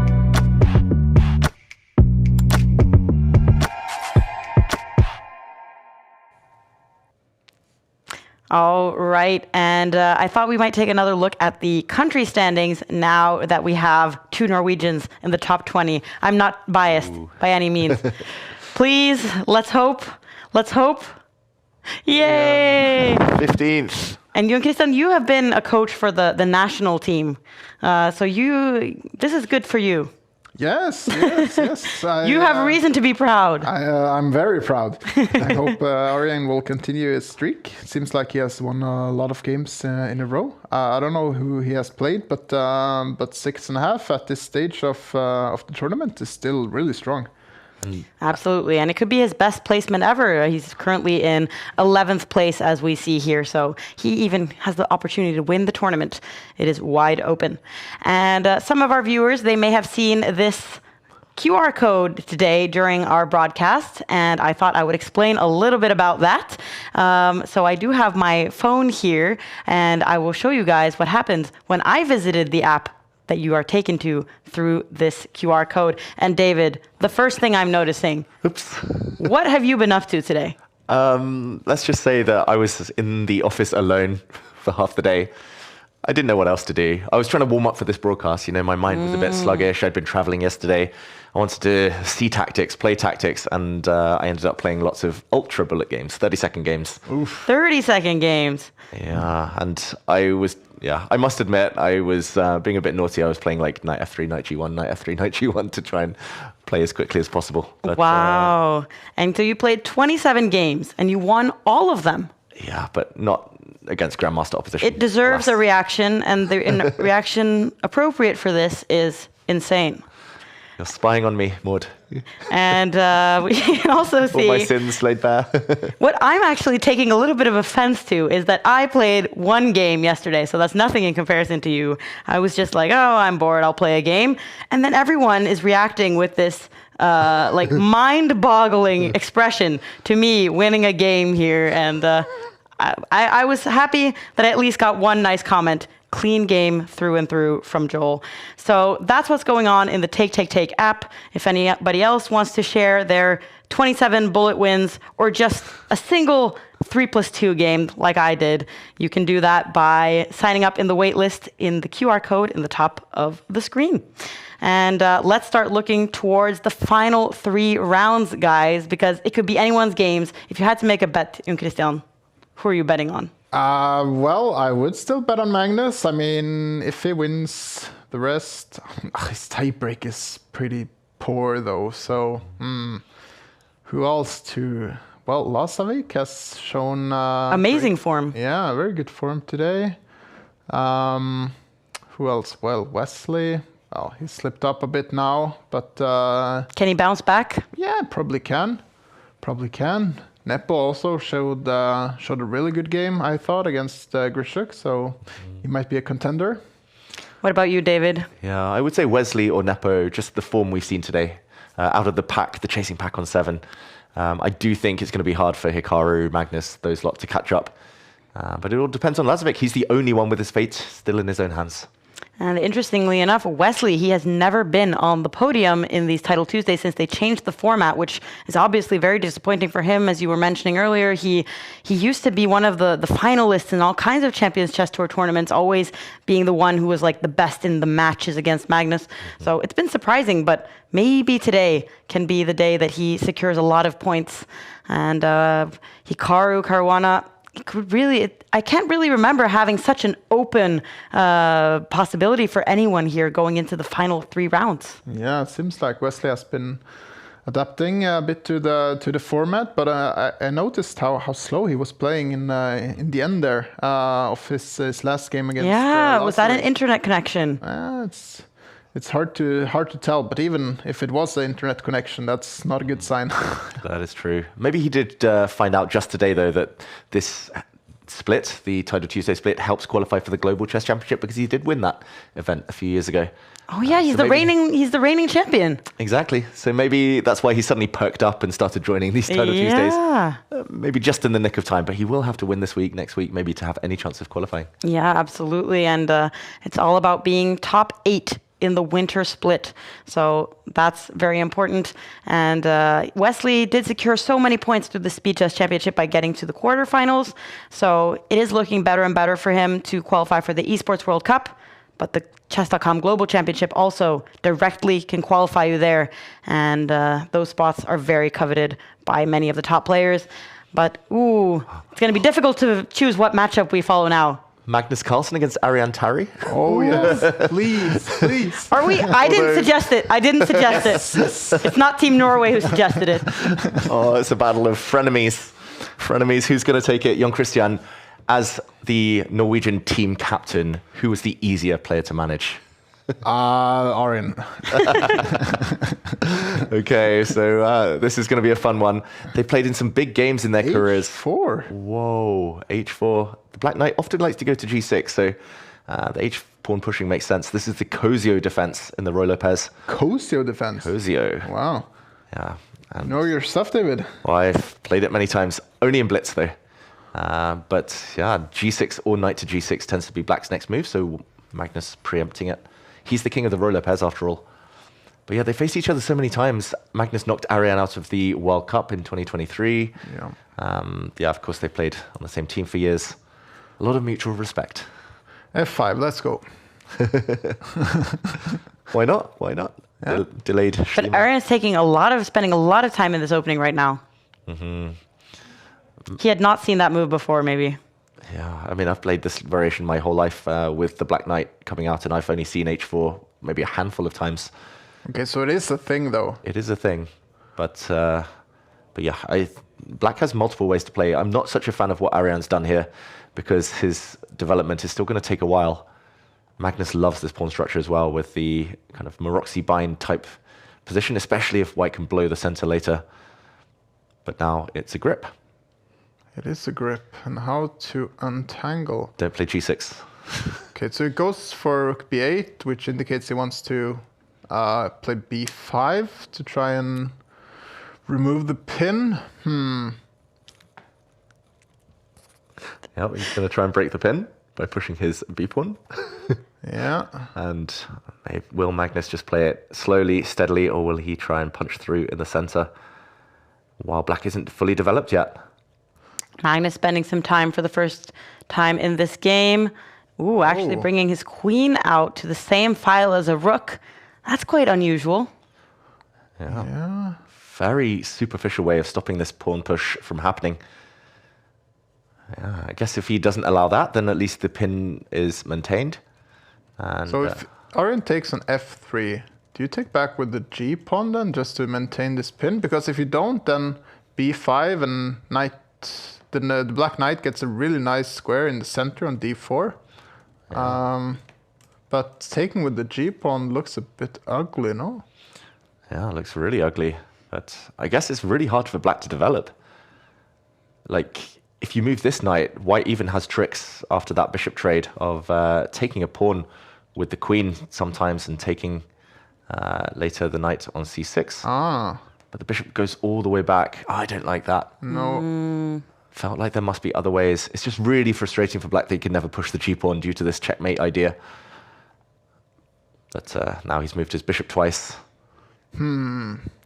It's actually very funny. It's so unusual that there's like a threat of checkmate that's preventing you from making a move so early on in the game, and especially such a natural move.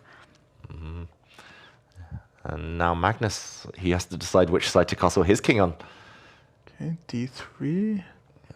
Can you play something like b5 now, trying to... No, probably not. Maybe? It's very tempting, right? Like b5, if white takes, then knight a5, maybe? There are some tricks against the white queen as well. But there's this knight on d5 is really strong. And in some variants, there's like knight takes c7, which is just deadly. Yeah, I think, like, Ariane, just spending too long, there we go. Like, the clock situation was ticking. Just get rid of that knight. Good practical choice. Now just move out the way and hope the game goes on. He needs to speed up. Yeah. Too slow, If he does survive the position, he's still going to have quite the challenge because of the time situation, which is what I really like about this Title Tuesday format, that the clocks are so important the entire game, even now, just out of the opening. Oh, yes. Yeah. Oh, big threat. Careful. The bishop coming to this square would win a pawn. Has Ariane blundered that? Careful. What are we missing? Bishop there hits the rook, and then the white queen can swoop. Probably nothing. Magnus plays it. I'm surprised that the evaluation isn't more than just much better, because if I lost that pawn, I would think I was just losing the game immediately. Yeah, I think Ariane's lucky that he's got this move to hit two pawns simultaneously, but Magnus, he's been playing freestyle chess too long. Moves his king out the way. He hates castling. And yeah, it's not just the b pawn that dropped, it's this one as well, and long-term white's going to have a runner. The white rooks are also going to double up. Magnus could have taken a long castle, but I guess, yeah, he wants the c-file for his rook, so king d2. And Magnus has a good experience against Caruana with sending his king into the middle of the board and surviving narrowly. Yeah, if he can survive that, he thinks he can survive anything. Yeah, yes. Too big a sense of safety. Rook c6, rook c1. Yep, looks good. Black will try to push a pawn fancy. and be in Keto. What? Ooh. Oh, Bishop moves. Apparently a big mistake. but how? Exactly. Okay, good move from black. Needs to get castled soon. Yeah. The problem is, if now for Magnus Carlsen, like if the queens don't come off, black's queen is going to get super active. He's trying to force the queens off now. Yeah, Arjen has to trade, no? Has to trade, yeah. There we go, gets his king out. Okay, white is a pawn up, but the h-pawn is weak. Yes. But does it even matter when Arjen only has a minute left? Rook h6. So little time. Wants to hit the knight and the pawn behind it. Yeah. Makes sense. The clock is going to be so decisive here. Magnus can hold everything here. Maybe move his bishop forward, maybe defend the knight with a rook in the near future. If he can just defend and keep his extra pawn, keep his extra time, he's just going to cruise to victory. What about like rook g1?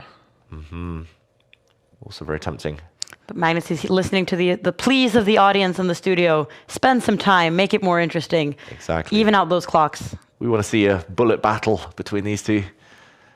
Such a massive time advantage for Magnus. He has thought for such a long time and still is a minute up. Yeah, that's the one thing you can't do against the likes of Magnus and Hikaru in this new format. You just can't go behind on the clock against them. They use the clock so strongly as a weapon. Aaron's playing really, really well, it's got to be said. Yeah. He looked dead lost, but now he's better, or he would have been better maybe if he'd found another move. But here we go. The race is on with the pawns. It is, and this is far from over. Yeah, 50 seconds is enough if he can find a way forward now, but he's a bit stuck. He's a bit stuck on the H-file. He needs to defend that pawn. Oh, maybe he doesn't need to defend that pawn. Knight f1. Yeah, the big question is what happens if rook takes pawn. I guess there's a knight exchange, and the black rook comes and grabs. And then he has a passed pawn. He has a passed pawn. There's also knight c4. Oh, there's this move as well. Black knight has some checks. Magnus defends his pawn, very Professional importantly. decision. Very professional. Keeps control. But the black pawns are running. Oh, black's rook is a bit stuck though, and white's... How do you continue this pawn march? Maybe you don't. Maybe that's as far as the black pawns go. White's plan is simple. Magnus is pushing himself. Okay, so it's just blocking, yeah? And, black's much better. The other pawn first wasn't possible since the pawn is stuck guarding the rook. Okay, so now Magnus gets the blockade. Oh, no. Oh, that is the clincher. A rook hit and the pawn dropping. Ariane resigns. That was the clock. He got his chances, but he just couldn't keep up on time. Yeah, typical of this format that you have to play fast because you're low on time, and then you blunder because of the time. So time becomes the decisive factor. And let's get the final moments here from Wesley So against Alexander Bortnik, who's also come sailing up the standings with 7 points, but he's low on time. It's going to be decided on the clock. The board as well looking dire now for the black king. Okay, take on g7. It's going to be so tempting. There we go. To be. We find out. Give a check with the rook on f1, and then it has to be mate. Yeah, that does look like checkmate. King moves out into the center. Can he do a Magnus Carlsen Bortnik? Can he survive the onslaught? The answer is not this time. Too straightforward. You can take the pawn and win the queen. You can take this way, and game over. Wesley So wins the game, moves into the joint lead. Mate the next move with queen e5. Wow. Good job by Wesley there. Did not have any problems with his clock in this game. And here we see Faustino sadly losing this game here with the black pieces. And that gives us the following standings. We've got Lazovic, Arjun, Wesley, and Martirosyan, all of them tied 8 points, all of them in the lead. Wow, suddenly look at the chasing pack though. That's 4 like super strong world-class players. Nepo, Hikaru, Fabiano, Magnus. I mean, any slip up now, any draws on the top 2 boards, the gate is open. Wow. Race is on. I don't even know anymore. I still think Wesley may be a small favorite from the leading pack. Arjun as well, but anything could happen. Arjun also hasn't won Title Tuesday yet, and that would be a dream of his, and secure 10 points for the standings, which is becoming more and more important as we near the end of the split, who's going to be qualified to play the Chess.com Global Championship. But also good to see that many of the favorites, they weren't discouraged even when they've lost against some underdogs early in the tournament. Yeah, it's nice to see some resilience from the players, just trying to toughen up and fight, even though you have a bad start. So it's nice to see both Magnus and Hikaru, who had poor starts, fighting the way up to the top boards. And Hikaru, he is playing against Jan Nepomniachtchi, both of them with 7.5 in the chasing group. Hikaru streaming as always. Let's hear if he has anything to say in the beginning of this game. Not yet. He's mostly nodding. Nodding is a form of expression too. He looks happy with his position. It was the English opening, but it's pretty much become a reverse Sicilian. And you have some knight exchanges, not changing too much. This is definitely Hikaru hiding his prep. I don't think he'll be playing this type of stuff at the candidates. Okay, both players in must-win situations if they want to win the tournament, though. A draw, not enough with 2 rounds to go. Yeah. It's going to be a fun one. Looks like Hikaru is listening to some really good music. Either that or he's just really happy with the position. I feel like sometimes he's just trying to like hype up his own, hype up himself in order to try and create some confidence. G4? Yeah, I saw him say, I was trying to lip read. I saw him say the words G4.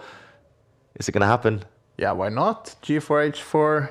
Try and create some proper attack. Throw those pawns down the board. The black bishop will be caught in the firing line. Well, you don't really need to do it, but if you don't, then I mean, if you give black some time, then rook e8, queen g5. Okay, nice. He goes for it. Interesting. Yeah.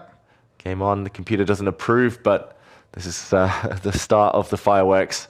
White is fully committed. This really reminds me of Magnus's, one of his early games in this tournament where he was pushing the G and H pawns, boom, boom, push the D pawn, all the space. And yeah, I really hate this black knight on the edge of the board. Yeah, that was a big threat with queen c3 last with white. So He wants his queen there anyway. Yes. Okay, you can't really take the knight off. Don't really want to, so the knight's going to jump to b7 and d6. But, okay, so you have to plug this with h5. Makes sense. So it's not really an attack, but rather just a position. Yeah. I was going to ask which way Hikaru's king is going. He's definitely not going kingside to the right flank anymore. He's going to go after this pawn instead. That's very slow, though, the plan. Yeah, and he's been a bit behind on the clock as well. Nepo moving quite quickly in the beginning phase. But what is Hikaru reacting to now? I think I heard him say the word, well, again, lip reading. I think he said f5. When did you become such an expert Yeah. in reading, David? You've been watching a lot of Hikaru's streams. I watch a lot of chess, especially Hikaru. But okay, the knight comes out. With sound off, or? No comment. No, I mean, it's just, I find it fascinating how quickly he's able to think. And the consistency he brings, especially when he plays blitz. Okay, maximum pressure now in the middle of the board. If everything kind of gets traded off, I think white's long-term chances are quite good.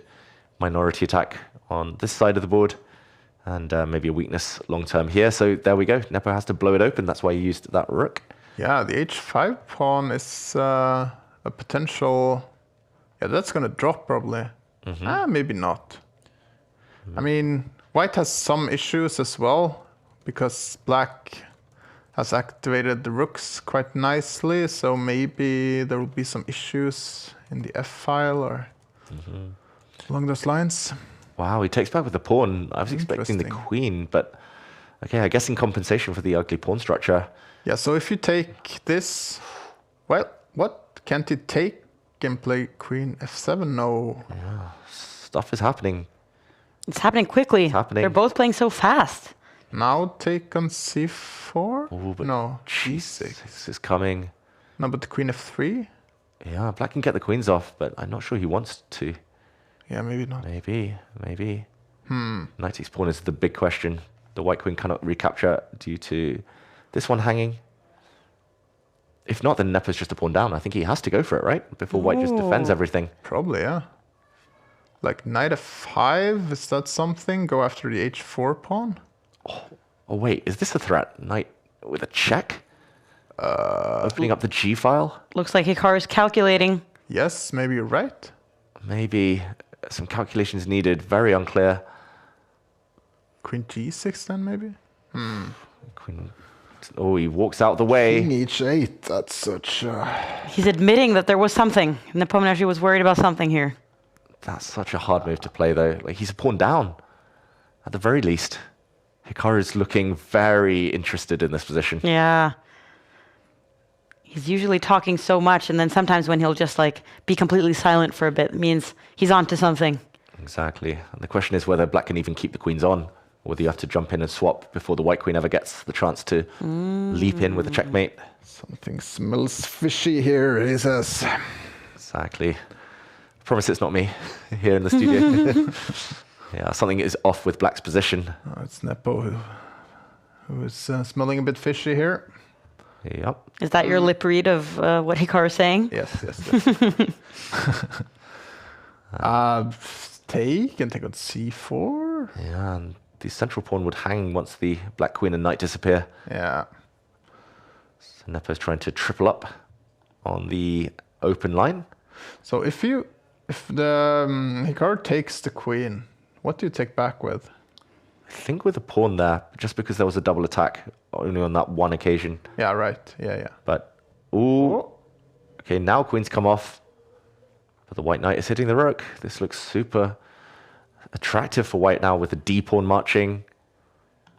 And some knight checks coming in maybe. Yeah, this looks very ugly for Nepo.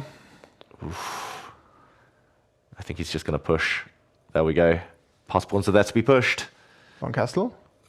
Reverse. Last year I qualified right away, and Ali Reza had to suffer a little bit before qualifying, and it's kind of this exact same thing today. It looks like Hikaru's not even talking about the game anymore. He's talking about qualifications. He's talking about completely other things because he knows he has this game in the bag. Yeah, it's funny, Jon Kristian. You said castle, like the white king could still have moved on over. Yeah. It's not freestyle anymore. He can't do that now, but that would have been a really cool move. Maybe even a better one because the white king isn't well placed in the center. No. The white rook moves up, trick, rook takes pawn, the white knight would retreat, and it would be a double attack on that rook, and suddenly a discovered attack against the knight. Nice. That's the threat now. If the black knight moves away, then I think he just wants to come in. There's also knight g5, yeah? The knight wants Still to it is. stay defending this pawn. Because you can take on d6 and then knight f7. Nah, maybe it's not enough. Maybe not yet. No, just blundering everything. Not yet. c5 is hanging, but d6 is hanging. This is getting tricky. This, although the eval bar says totally winning for white, like I was about to say, this could easily change. Nepo's won Hikaru's best pawn, and now he's locked out the white rook from the game. Yeah, this is far from over now. Shaking his head. Very unclear. Okay, maybe b4 even. Yeah, b4 gets rid of the pawn. There we go. He does it. Who has a higher ceiling, Demlaz or Merzan? Okay. Hikaru is still talking about other things. Oh, it's checkmate apparently in 13 moves because of this knight check. And then there'll be a mate. He just needs to avoid the checks of his own. So check on e2. Then, I don't know, knight c8, I suppose. Nice, the only way to postpone the inevitable, but white can start gobbling up pawns there. Yeah, right. There we go. Checkmate threat still had to be defended against. The knight is coming. He keeps threatening these knight checks. Yes. At the very least, he can give a check with his rook and pick up a pawn, but he drives the king into the corner first. Oh, that is it. That's game over. Hikaru's about to win this one. Mate in 4-4. I don't know who this... I've never heard this name before, by the way. I had to hear what Hikaru was saying in his final moments here, but he wasn't talking about the game. Going into the final round, he's probably among the contenders to win the title Tuesday, game week 12, but so are these two if one of them can win. Big game here, and it looks like Magnus is in deep trouble. White's two pawns are connected. Are they quick enough to run up the board? Sam Sevian putting the finishing touches on. Magnus with no time. Yeah, Magnus is losing this. Yeah, it's just one move too slow. One move, and the white king now can soon defend its pawn. There we go. The G pawn's going to march up the board. Sam Sevian knows it. You can see it on the camera. He's going to win the black rook, and the white G pawn's going to decide. Magnus is out of the race. Sam Sevian, great win. Sam Sevian moving to 8 points. And we see Lazovic and Wesley So at the very top with 9. Hikaru, the only player for 8.5, now joined by Caruana. It's really anyone's tournament up there. Whoever's going to want to win this tournament needs to win the final round. Don't want to be dependent on tie breaks. Yeah, and Hikaru and Fabiano, I believe, are going to get upfloated to the two leaders. Lazovic's already played Wesley. And yeah, we're playing Guess the Pairing. You're pretty good at that usually. Oh, no. No pressure. I can't remember who's played who. Has Fabiano played the other guys? I think Hikaru plays Wesley. Lazovic plays Fabiano. Okay, you heard it I'm here going to say first. Hikaru and Lasovic then. Okay. Yeah. We'll see. We'll soon find out. It feels like the pack on 8 now are out of it, surely. It's one of these top 4 guys. Yeah, one of the top 4. Has anyone ever won with 9 points? That shouldn't be possible. Quite rare. Yeah. Since the rebrand, the new format, I think it's always 9.5. Yeah. And here we go. Oh, good call. Yeah, Jon Kristian. You got Lazovic against Hikaru. You understand this pairing system, which we always struggle to interpret in the final rounds. And it is Lazovic against Hikaru Nakamura playing for first place. If they win, we don't think they can count on a draw, at least. It's scary considering the fact that Wesley So, he's at 9 points and he'll be going for a win in his game against Fabiano Caruana. Ooh, this is big. Okay, that last moment, it was the Berlin defense. I was scared that Dennis Lazovic was going to go for the Berlin draw, the famous 14-move queen dance, but no. And put it all up to the tie breaks? Exactly. He wants to win it. He knows that Wesley So could then have won on his own outright. So we see the anti-Berlin quick bishop for knight exchange, and this looks more like a Spanish exchange now. Yeah, it does. With the center. Lazovic does have the best tie breaks by quite a bit, actually, so maybe a draw wouldn't be the worst result for him if he counts on Fabi to help him, but it's always a chance that we don't know if he's willing to take.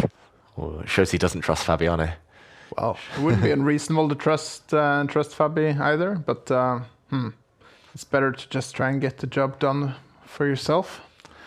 Yep, and very tense position. I've played these many times, mostly from the black side, and I quite like the potential of the bishop pair.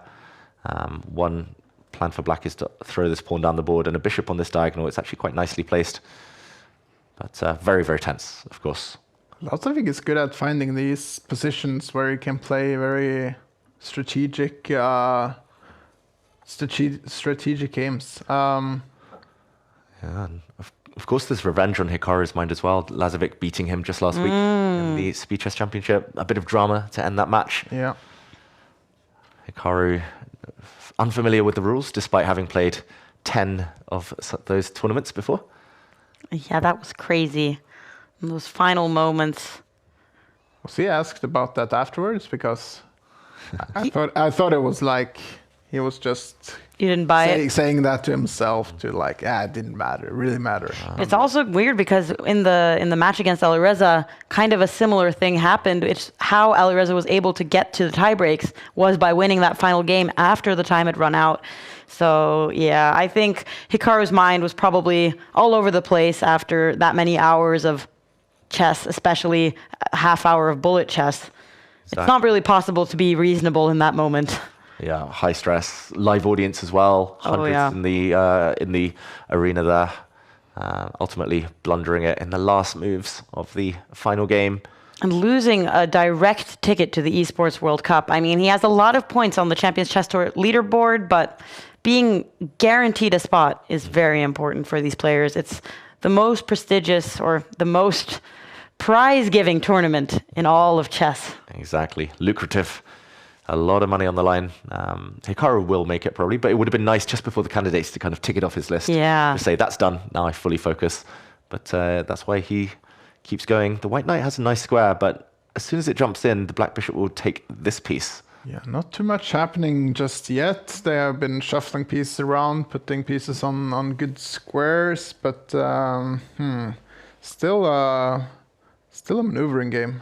Yeah, just quick update on the other board. It looks like it's Fabiano who's winning suddenly against Wesley So. Oh. That's going to blow it wide open. That means a draw for Lazovic, likely enough. But he doesn't know that yet. He will not know that. And this last pawn push, very committal. I smell some danger. Lots of holes in the white camp. Yeah. If the knight can ever come back around later. Probably not possible right now because knight e5 or bishop e5 or something. Yep. Not yet. Hikaru sets it up though. He defends this pawn with his queen. aiming then to bring his knight round. Maybe he even sets up g5 at some point. Look at Hikaru's expressions. He's not entirely comfortable, it seems. Yeah, this is the Tense position. best position he's had all game so far. Yeah. I really don't like these pawn pushes. Magnus actually said recently in an interview that if you give Hikaru a blocked position with slow maneuvers, he's going to outplay all the young ones. So we'll see if that comes true. Dennis is maybe the exception. Dennis is maybe the one who didn't hear that interview. Exactly. He loves these positions himself. Yeah. But okay. But now, 96, what's the plan for Dennis? He can now move his own knight towards the center now that the white rook defends this piece. Right, But right. even then, I mean, this looks very attractive for black to retreat the knight. But bishop might later come in. It looks really ugly, but maybe you can go g6 with black. Fabiano Caruana is up in exchange against Wesley So. Could mean a lot for the standings. Fabi currently at 8.5. Wesley currently at 9. It's going to be one of those two or one of these two who's going to win this game week 12. It's a 4-horse race. Wesley's chances look the least out of everyone so far. Fabiano's tie breaks aren't incredible, so we will see. This is maximum pressure. Really, really tense position. I don't particularly like these white knights, even if they're fine for now. They're just kind of getting each other's way. But a mistake from Hikaru there, and he knows it. Look at him. He knows he can repeat the position. Bishop to g6 is a repetition. He wants more. Oh. Yeah, he should go for more, but I'm not sure if he's gonna. It's going to be a draw. Yeah, Queen e5 was safer, but it's still a draw. Oh, he thinks it's just a draw. Is he going to allow repetition between the bishop and the knight? Yeah, just a draw. Why is he not playing on? That's the only way he can win this tournament. He's playing it too safe. Queen e5? Okay, he goes for this one. Well, he's considering it to be a draw. Lazovic paused though, but Do you think they would go check the other game? Is that something they can do while they're playing? I think they can. They have enough time to do it. Yeah, they'll see a result if it pops up. That's automatic on their browser. But okay, he plays a slightly different move, but okay, who will play on? The next candidates. He's always capable of it, but I think Nepo's problem is that he's played just too many. I love it when Hikaru is just talking about something completely different than the game. I'm always wondering, like, where is his mind at? And you never really know what to expect. But it's kind of still going back and forth, I feel like. Maybe they're kind of trying to prolong to see if there's a result in the Fabi game, because Fabi, he's way ahead of Wesley in that game. Maybe they're waiting for that game to finish before repeating. yeah, Hikaru can go bishop g6 now. That would be a draw, right? Okay, plays on. He's continuing the fight. Interesting. Plucked up the courage. Yeah. Hikaru lately has made quite a lot of repetitions, quite a lot of those types of draws. So nice to see him play a bit more ambitiously. Now white gets a pawn on g4, which cements the knight, though. This is going to be a very, very tight run game. I think the clock is going to be the biggest factor now. Yeah. It's that blocked. No way through for either side yet. Well, I have to say I like white's position now. With the g4 included, feels like you get a lot more breathing room to put like the bishop on h4 or h4, h5, put double the rooks on the d file. Yeah. But, well, far from over still. Yeah, still roughly in the balance, even if computers slightly prefer white. If black can never open up the f file, maybe get a pawn to g6, kick away this knight, then there will be trouble for white. King moves out the way. Oh, this is going to be a scramble. I think it's going to be decided in the last few seconds. Oh, this is going to be a scramble for sure. I mean, they have so many pieces left still. They traded off knight for bishop and a pawn. That's it. All the other pieces are on the board still. So, and they are, well, just 40 seconds each. Yeah, it's just about speed now. Denis Lazovic is the one creating the threats, though. He's the one who's hitting the central pawn, repeating again. Repeating again. Draw. Surely not. Hikaru bails out. It is a draw by repetition. Okay, we need to go look at the Wesley So Fabi game. It's still going on. But not for long. That's going to be a checkmate. Oh, it's a mate in 3. The Black Rooks will chase and trap the White King. There we go. Fabiano moves up to join Denis Lazovic. But his tie breaks must be worse. Oh, wait. They're actually pretty similar. Oh, wow. We're not going to be able to know who's the winner until all the games are finished in this tournament. Right now, Caruana's at the top. This all depends on their past opponents. The tiebreak is the sum of their former opponents' scores. Ooh. So they'll be cheering for the players they've previously played. But don't you think Lazovic's pretty upset with himself for taking the draw against Hikaru there? Yeah, it was a calculated risk. I think he could have... Yeah, he had the advantage on the board. He could have definitely milked the clock a bit more. Wow, this is going to be a race. Are they going to swap places one last time? Ooh. So who did they play? Or who? I mean, the first players they play are usually people we don't necessarily know. So it's who of the top guys have they played? It's probably most important. I see that Dennis, he's played against Pranav. He's played against Eric Geisy. He's played against So. He's played against Nepo, who's still going. Pranav Nepo is still going, yeah. Played against Martirosyan. Lazovic's guaranteed at least one more point on the tiebreak. He played both Pranav and Nepo. Okay. Oh. That's very important because the current count is that Fabi has 65 and looks like Dennis has 66, but we have them in this order on our screen. Oh, wow. This is exciting. How many tiebreak are there in this tournament? Like, is there only one or several? I think that's the main tiebreak. It's that's the only one I know of, at least. It's not the head-to-head. Like, if they're both 666, then what happens? We'll find out. Then we'll need to start doing our... Oh, Fabi's still at the top. Pranav won on time against Nepo. That was the last remaining game. Okay. Let's see if I update. If we just take a little detour to the country standings and then go back. Nope. We've still got Fabiano at the top. But on chess.com, I can see that Dennis is at the top. We don't know who's the winner. Oh, the tension mounts. The tension's growing. 67.75 points for Dennis here, and 66 for Fabiano is what I have on my computer. And they didn't face each other, so there's no head-to-head to go off. What's happening? How do we call a winner? We're all in the dark. We'll have to wait for the last games to finish. There's still some lower down the standings that are still ongoing. Okay, somebody's telling me on my ear that it's Fabiano who has won the tournament. Does that mean we're accusing chess.com of having something wrong? Well, Fabi's waiting as well. Look at him. He's refreshing the page just like we are. Oh, yeah, let's get the camera on Fabi. Let's base it on his reaction. That's all we have to go off of right now. Oh, is he... yeah. Is he looking at the screen? Is he asking the arbiters? Oh, there's one last game going in the whole tournament? This is very confusing, and Fabi is confused just like us. Wow, Fabi, that would be so harsh on him if he comes second again after freestyle. Oh, what's that reaction? Is that I'll hang around to do some interviews and be happy with my result? Unclear. Unclear. On chess.com, it does say Denis Lazovic's out on top. But different people are saying different things. The last game is wrapping up. It could still be changed. The opponents they played in the very first round still have ongoing games. Wow. But Fabi can't stand the tension. He leaves his chair. He'll be back. Will he? Or will he not? Will he?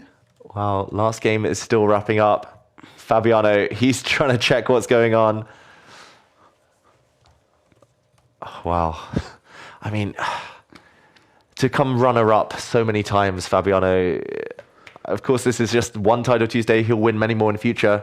But it would feel harsh of the chess gods to rob him of this victory. Look, he's checking his phone. He's trying to figure out what's happened. There seems to be some kind of technical issue that they have to solve so we can figure out who has won Game Week 12. We still don't know. Fabi still doesn't know. The eternal silver medalist. Always the bridesmaid, never the bride. Is it going to be a turnaround this time? Oh. Okay, we have it from some sources that it is Fabiano who has won. Can we read that from his expression?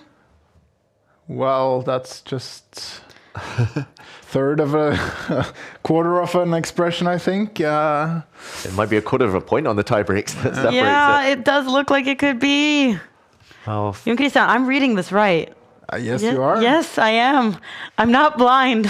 I'm being told that Fabiano Caruana is the winner, but I'm seeing something different in front of me.